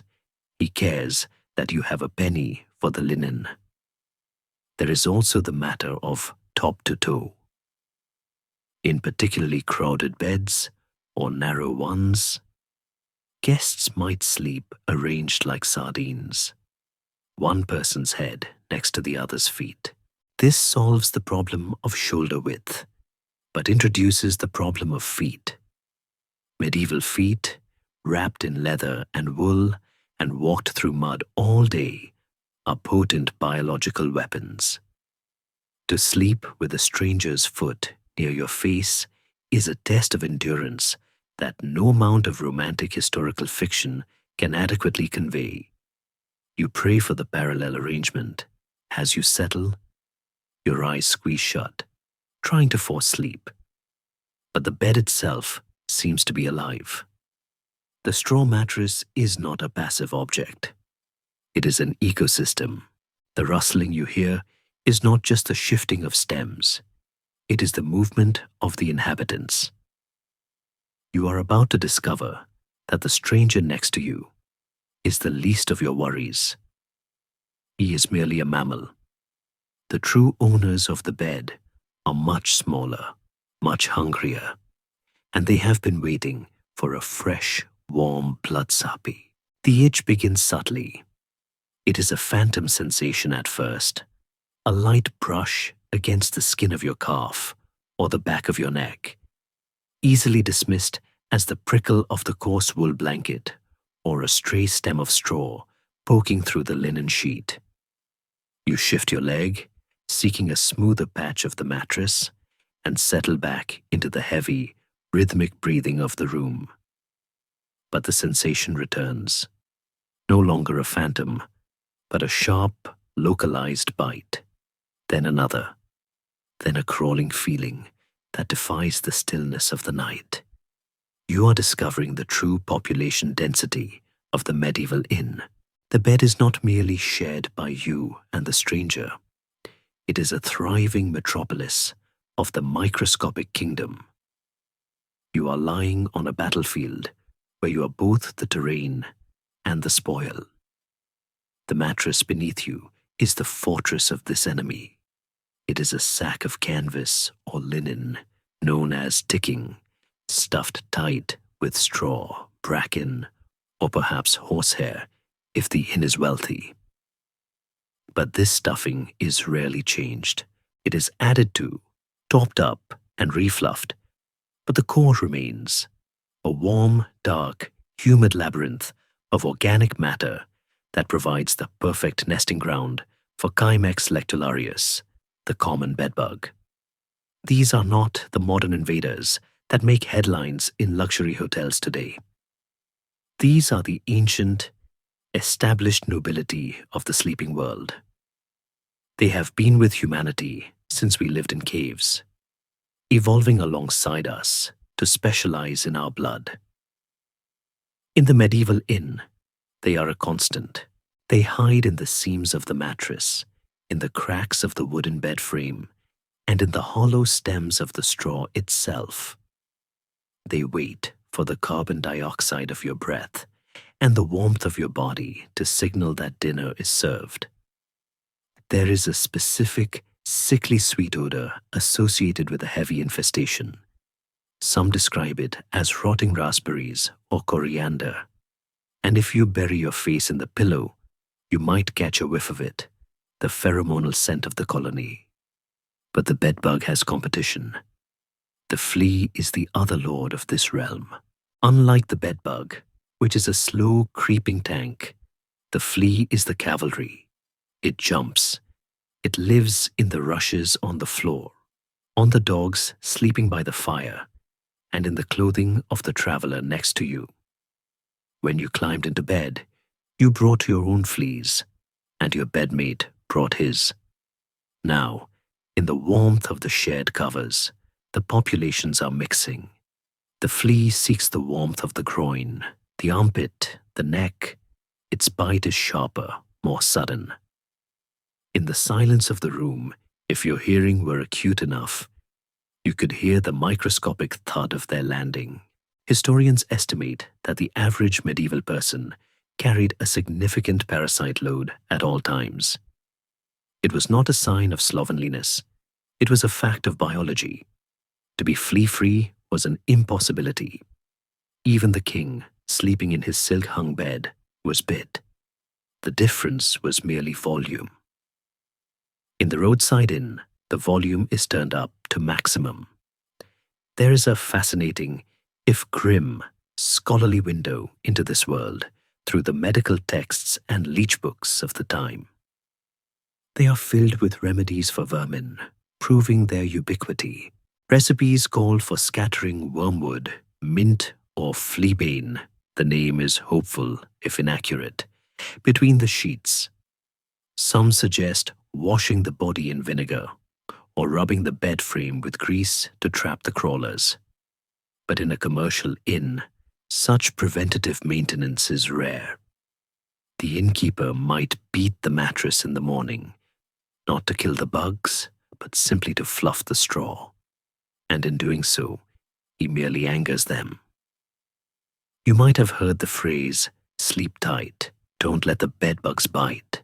While etymologists argue about the sleep tight part, referring to the ropes of the bed, the second half of the rhyme is not a cute nursery addition. It is a literal, practical instruction for survival. But how does one not let them bite? You can't. You can only endure. The louse adds a different texture to the misery. Unlike the flea which visits to feed, the louse lives on you. It clings to the fibers of your clothing, laying its eggs, knits, in the seams of your tunic.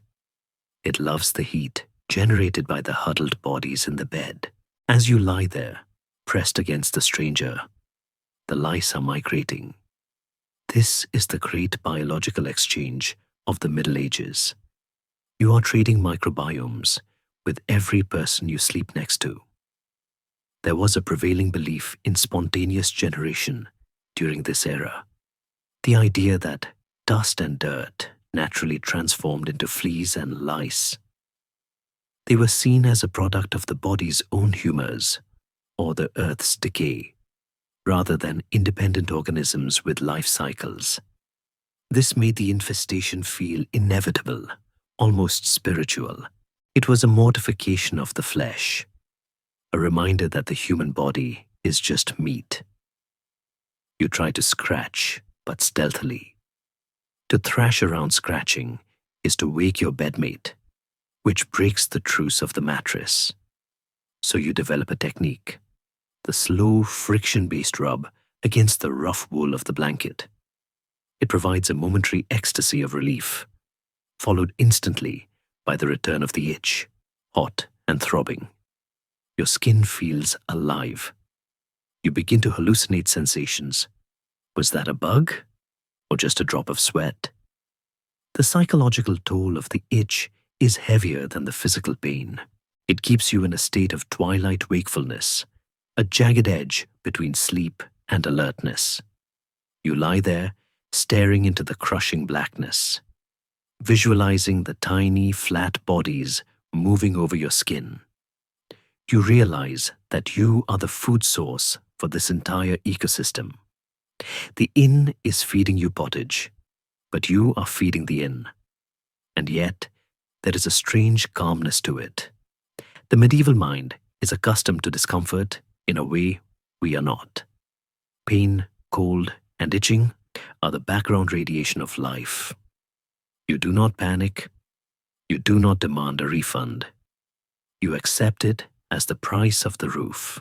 You might murmur a quick prayer, asking St. Julian the Hospitaller, the patron saint of travelers and innkeepers, to grant you a few hours of oblivion. You tuck your chin into your chest, pulling the linen sheet up, if it is long enough, to protect your face, leaving only your nose exposed to the cold air. This is the defensive posture of the sleeper. Minimize surface area, protect the soft tissues, and surrender the extremities to the enemy. The mattress shifts again. The stranger coughs, a wet, rattling sound that sprays invisible droplets into the shared air. The bugs pause, then resume their work. You are sharing this intimate suffering. You wonder if he is awake too, scratching in the dark, or if he has achieved the blessed immunity of the exhausted. The straw beneath you pokes through the ticking, a sharp stem digging into your rib. You cannot move away from it without losing your hard-won warmth. So you incorporate the pain, just as you incorporate the itch.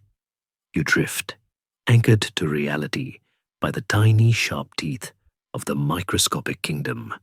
The bed is a lesson in humility. It teaches you that you are not the master of your environment. You are merely a participant in it. As the night stretches on, the biting becomes a rhythm, a steady drumbeat of irritation that eventually, paradoxically, lulls you. The body releases endorphins. The mind retreats from the sensory input. You begin to float. The boundaries of the room seem to expand. The darkness is no longer empty. It is filled with the breathing of the house. You are no longer fighting the inn. You are becoming part of it. And as your conscious mind finally begins to slip its moorings, sliding down into the dark waters of sleep, the silence of the room reveals itself to be a lie. The inn is not silent. It is a symphony of small, strange noises. The scratching of the bugs is just the opening movement.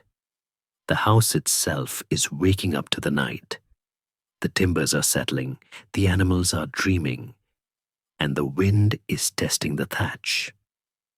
You stop listening to your own skin and start listening to the room. The symphony of night is beginning.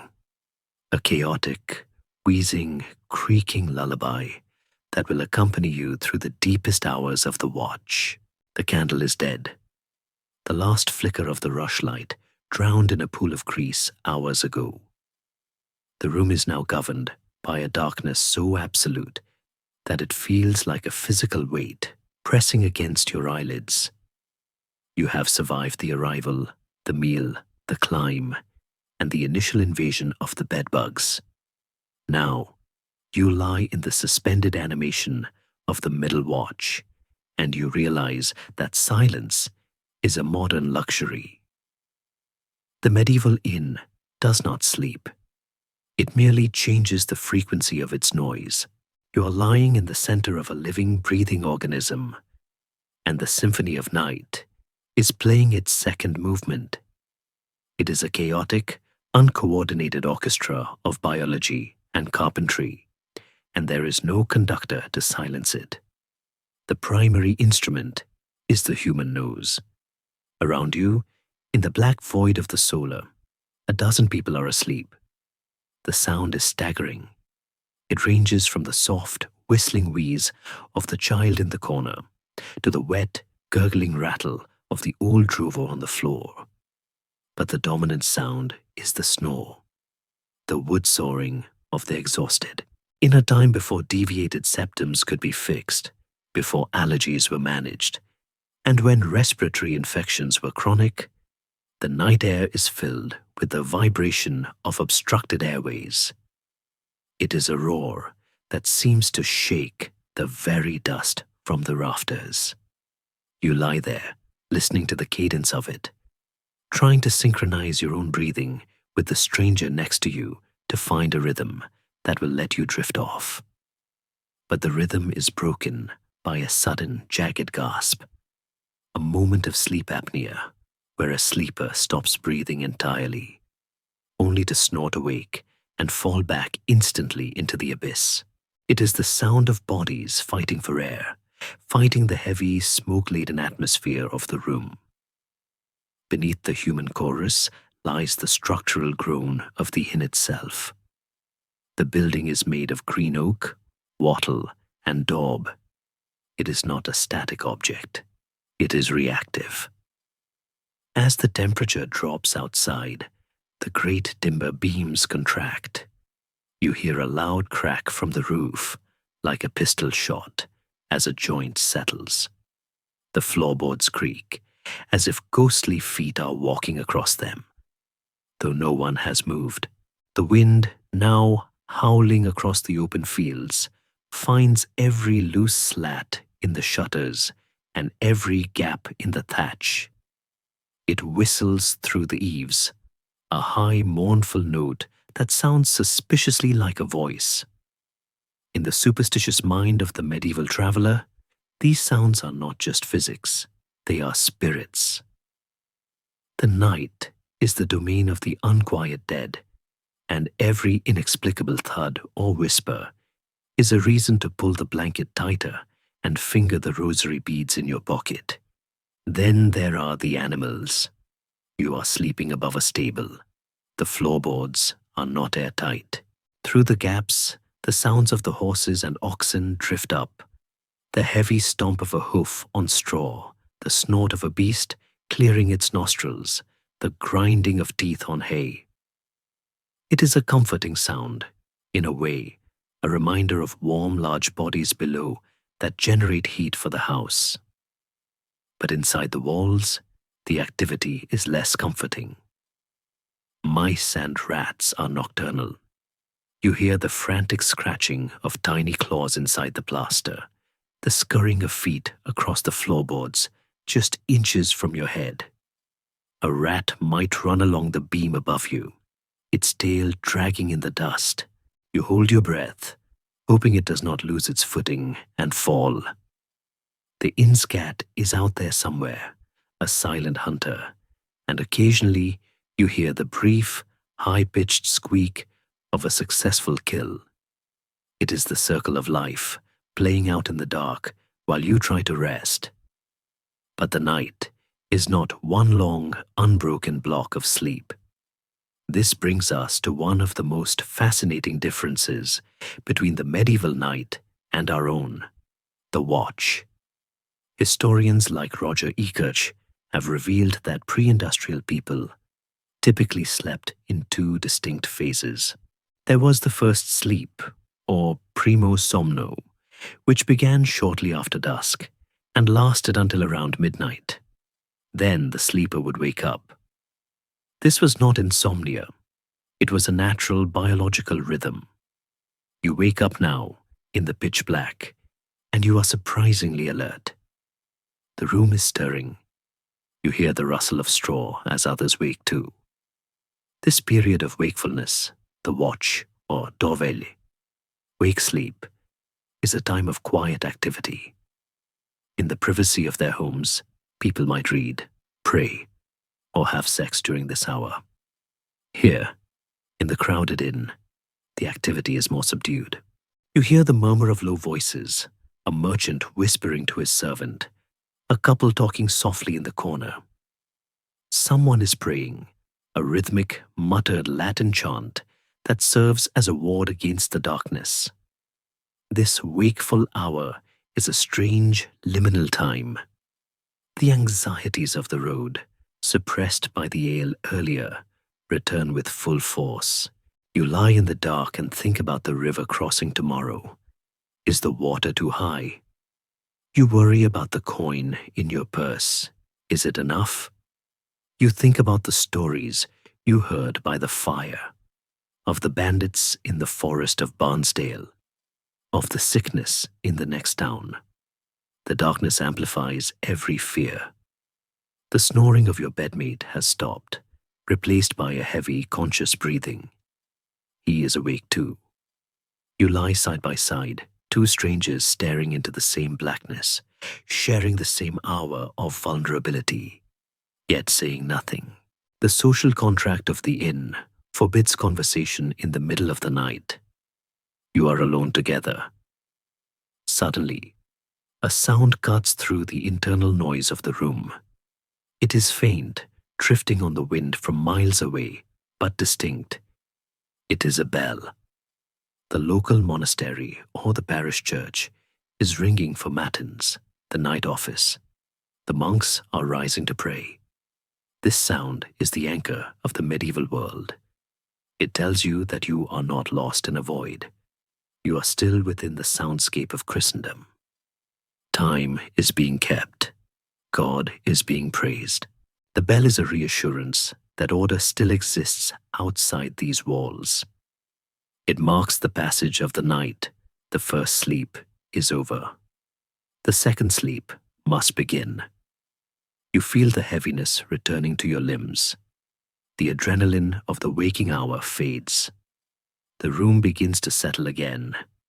The snoring resumes, starting with a single grunter and building back up to the full chorus.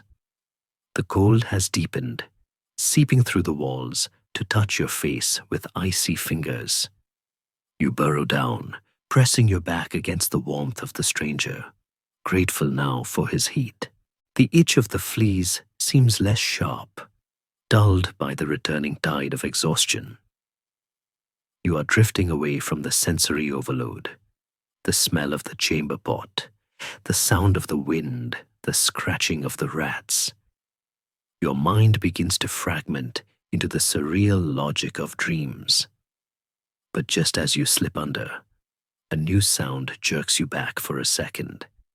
It is the cry of a baby, muffled quickly by a mother's breast, or perhaps the shout of a man having a nightmare, crying out a name or a command before falling back into silence. These outbursts are the emotional leakage of the inn. Everyone here is running from something, or running towards something. The night strips away their composure. For a brief moment, the inn is a vessel of pure, raw humanity, floating in the dark. You are simply one more soul in the cargo hold. The symphony of night reaches a quiet, discordant resolution. You close your ears to it, burying your head in the rough wool, and finally, mercifully, the darkness swallows you whole. You descend into the second sleep, the deep, dreamless coma that will carry you through to the grey misery of the dawn. The night has won, but the morning is coming, and with it, the reckoning of the bill. The night ends not with a burst of golden sunlight or the cheerful song of a lark, but with a gradual seeping grayness that steals through the cracks in the shutters. The darkness of the room dilutes, turning from charcoal to a murky slate, revealing the shapes of the sleepers like flotsam washed up on a shore. You wake before you are ready. The cold is the alarm clock of the medieval world. It has found the gap in your blanket, the thin patch in the straw, and it has settled into your bones. Your first sensation is stiffness. The wooden floor or the rope-strung bed has offered no quarter to your spine. You feel the dull ache of a shoulder that has been pressed against a hard mattress for hours, and the phantom itch of the flea bites that have now swollen into angry red welts. You do not stretch luxuriously. You curl tighter for a moment, hoarding the last few seconds of shared warmth from the stranger beside you, who is now just a mound of wool and heavy breathing. But the house is stirring. The sounds of the morning reckoning have begun. Downstairs, the heavy bar of the main door is being lifted with a groan of timber that vibrates through the floorboards. The fire is being raked, the iron tools clattering against the stone hearth as the embers are coaxed back into flame. You hear the sharp, distinctive sound of a broom made of birch twigs scratching across the beaten earth floor, sweeping away the debris of the previous night's revelry. It is time to move. You sit up, the cold air hitting your face like a wet cloth. Around you, the other travelers are rising. There is no morning conversation, no polite, "How did you sleep?" The mood is grim and functional. It is a chorus of coughing, spitting, and the rustle of stiff clothing being rearranged. Hygiene in the morning is a cursory affair. There is no shower, no hot towel, no minty paste for your teeth. You might rub your face with a piece of linen you carry for the purpose, trying to wipe away the grease of the night. If there is a communal basin of water near the door, it is likely freezing cold and already filled with the dirt of 3 other men who woke before you. You might dip a finger in to rub the sleep from your eyes, but that is the extent of your ablutions. You run a hand through your hair, checking instinctively for lice, and retie your belt. This is the dry wash of the traveler. You are not clean, but you are awake, and that must suffice. You descend the ladder, your boots clumping heavily on the rungs. The main hall is transformed. The shadows of the evening are gone, replaced by the unforgiving light of the open door.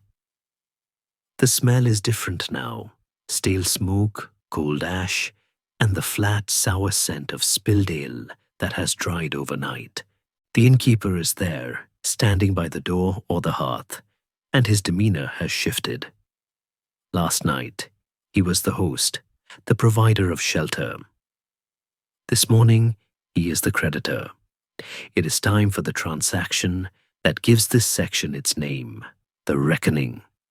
The word reckoning comes from the Old English Gerasenian, meaning to recount or arrange.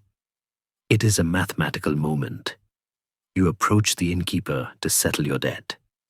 There is no printed receipt, no itemized bill on a silver tray.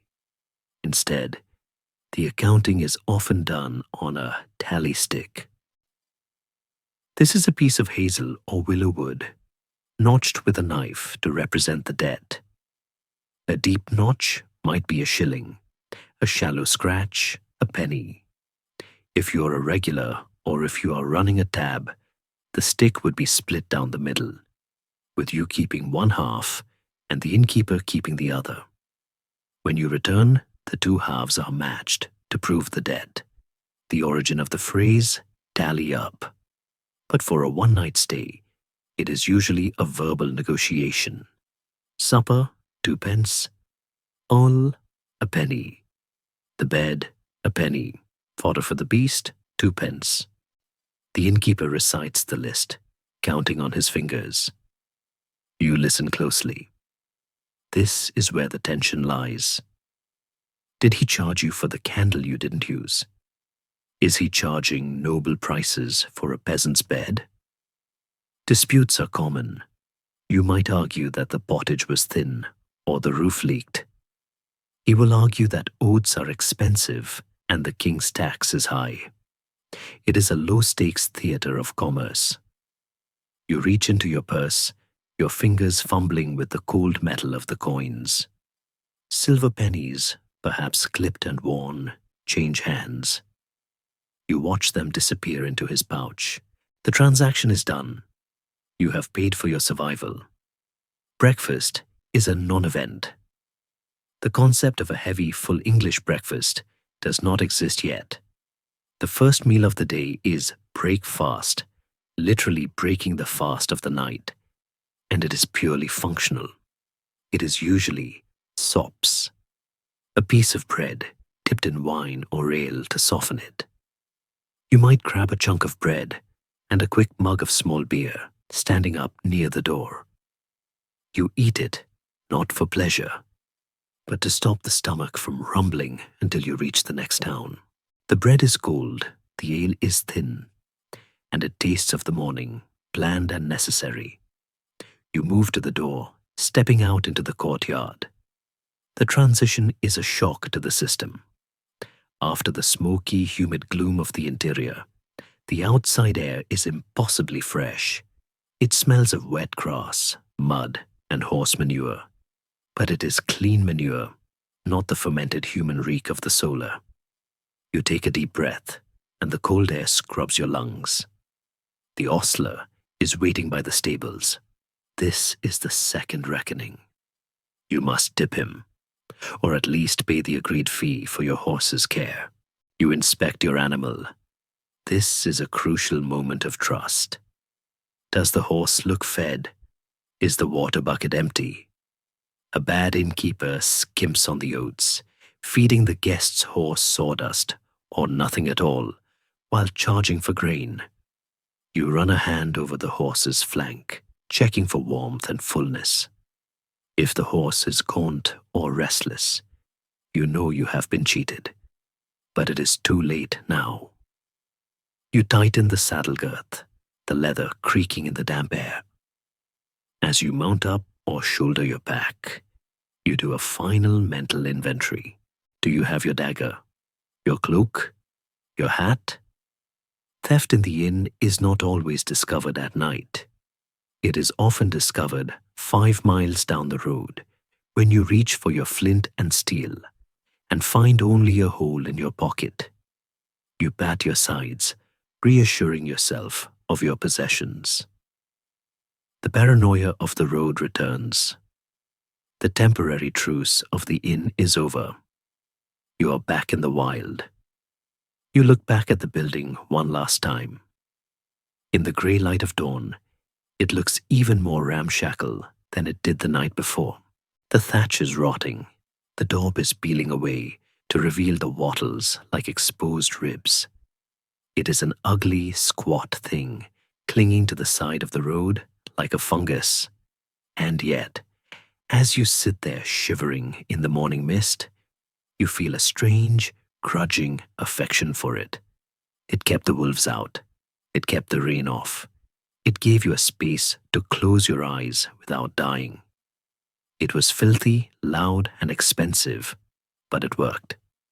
There is a historical truth here that often gets lost in the focus on dirt and disease. The medieval inn was a miracle of infrastructure in a world without police, without telephones, without paved roads. These scattered way stations were the only thing that made travel possible. They were the nodes in the network of civilization. Without them, trade would collapse, news would stop, and the world would shrink back to the size of a single village.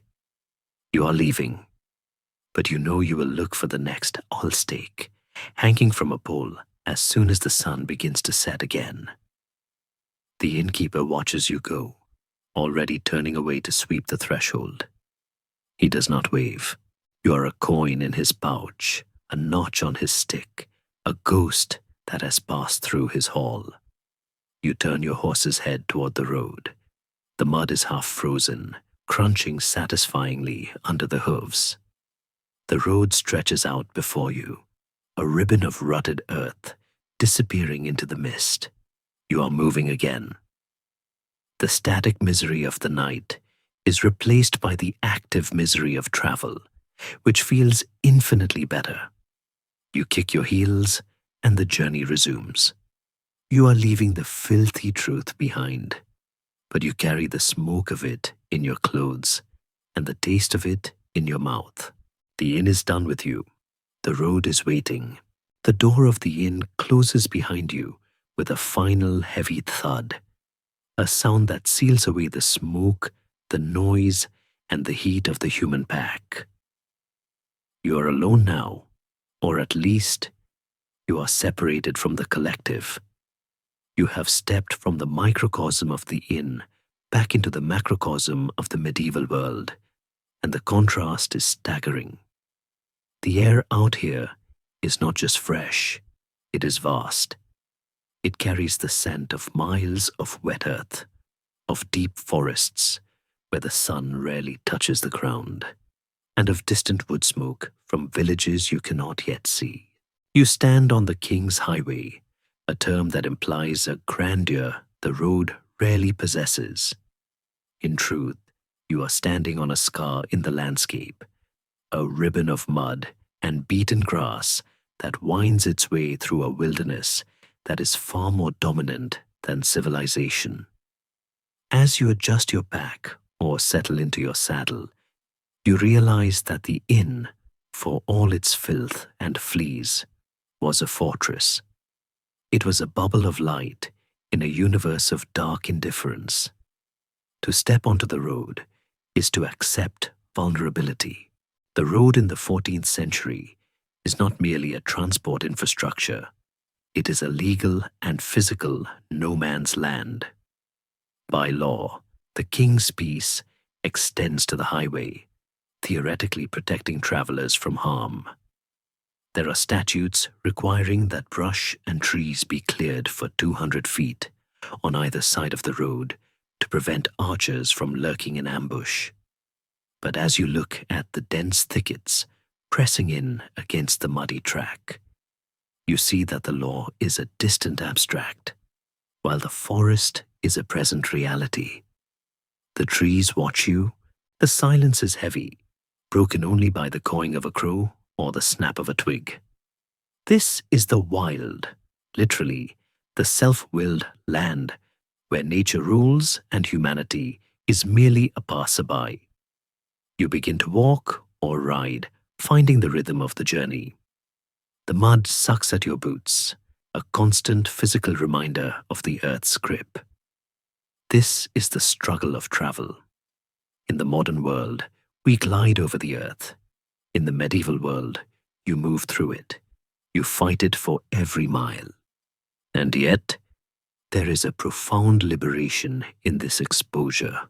The claustrophobia of the solar, the suffocating intimacy of the shared bed, the smell of the chamber pot, all of it is washed away by the wind. You are reclaiming your autonomy. The road offers a strange, dangerous freedom. You are between places, between identities. For the next 10 miles, you are not a father, a son, a master, or a servant. You are simply a traveler, a dot moving across the horizon. As the inn disappears behind a bend in the road, hidden by a copse of ancient oaks, you feel a complex emotion settling in your chest. It is not quite nostalgia, for who could miss the bedbugs and the grit in the pottage? But it is a deep, grudging respect. You realize that the inn was not a failure of hygiene. It was a triumph of survival.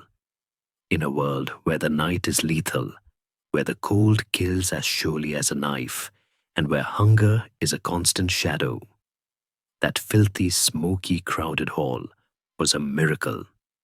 It provided the three things necessary for life: heat, shelter, and community. The dirt was the price of the warmth.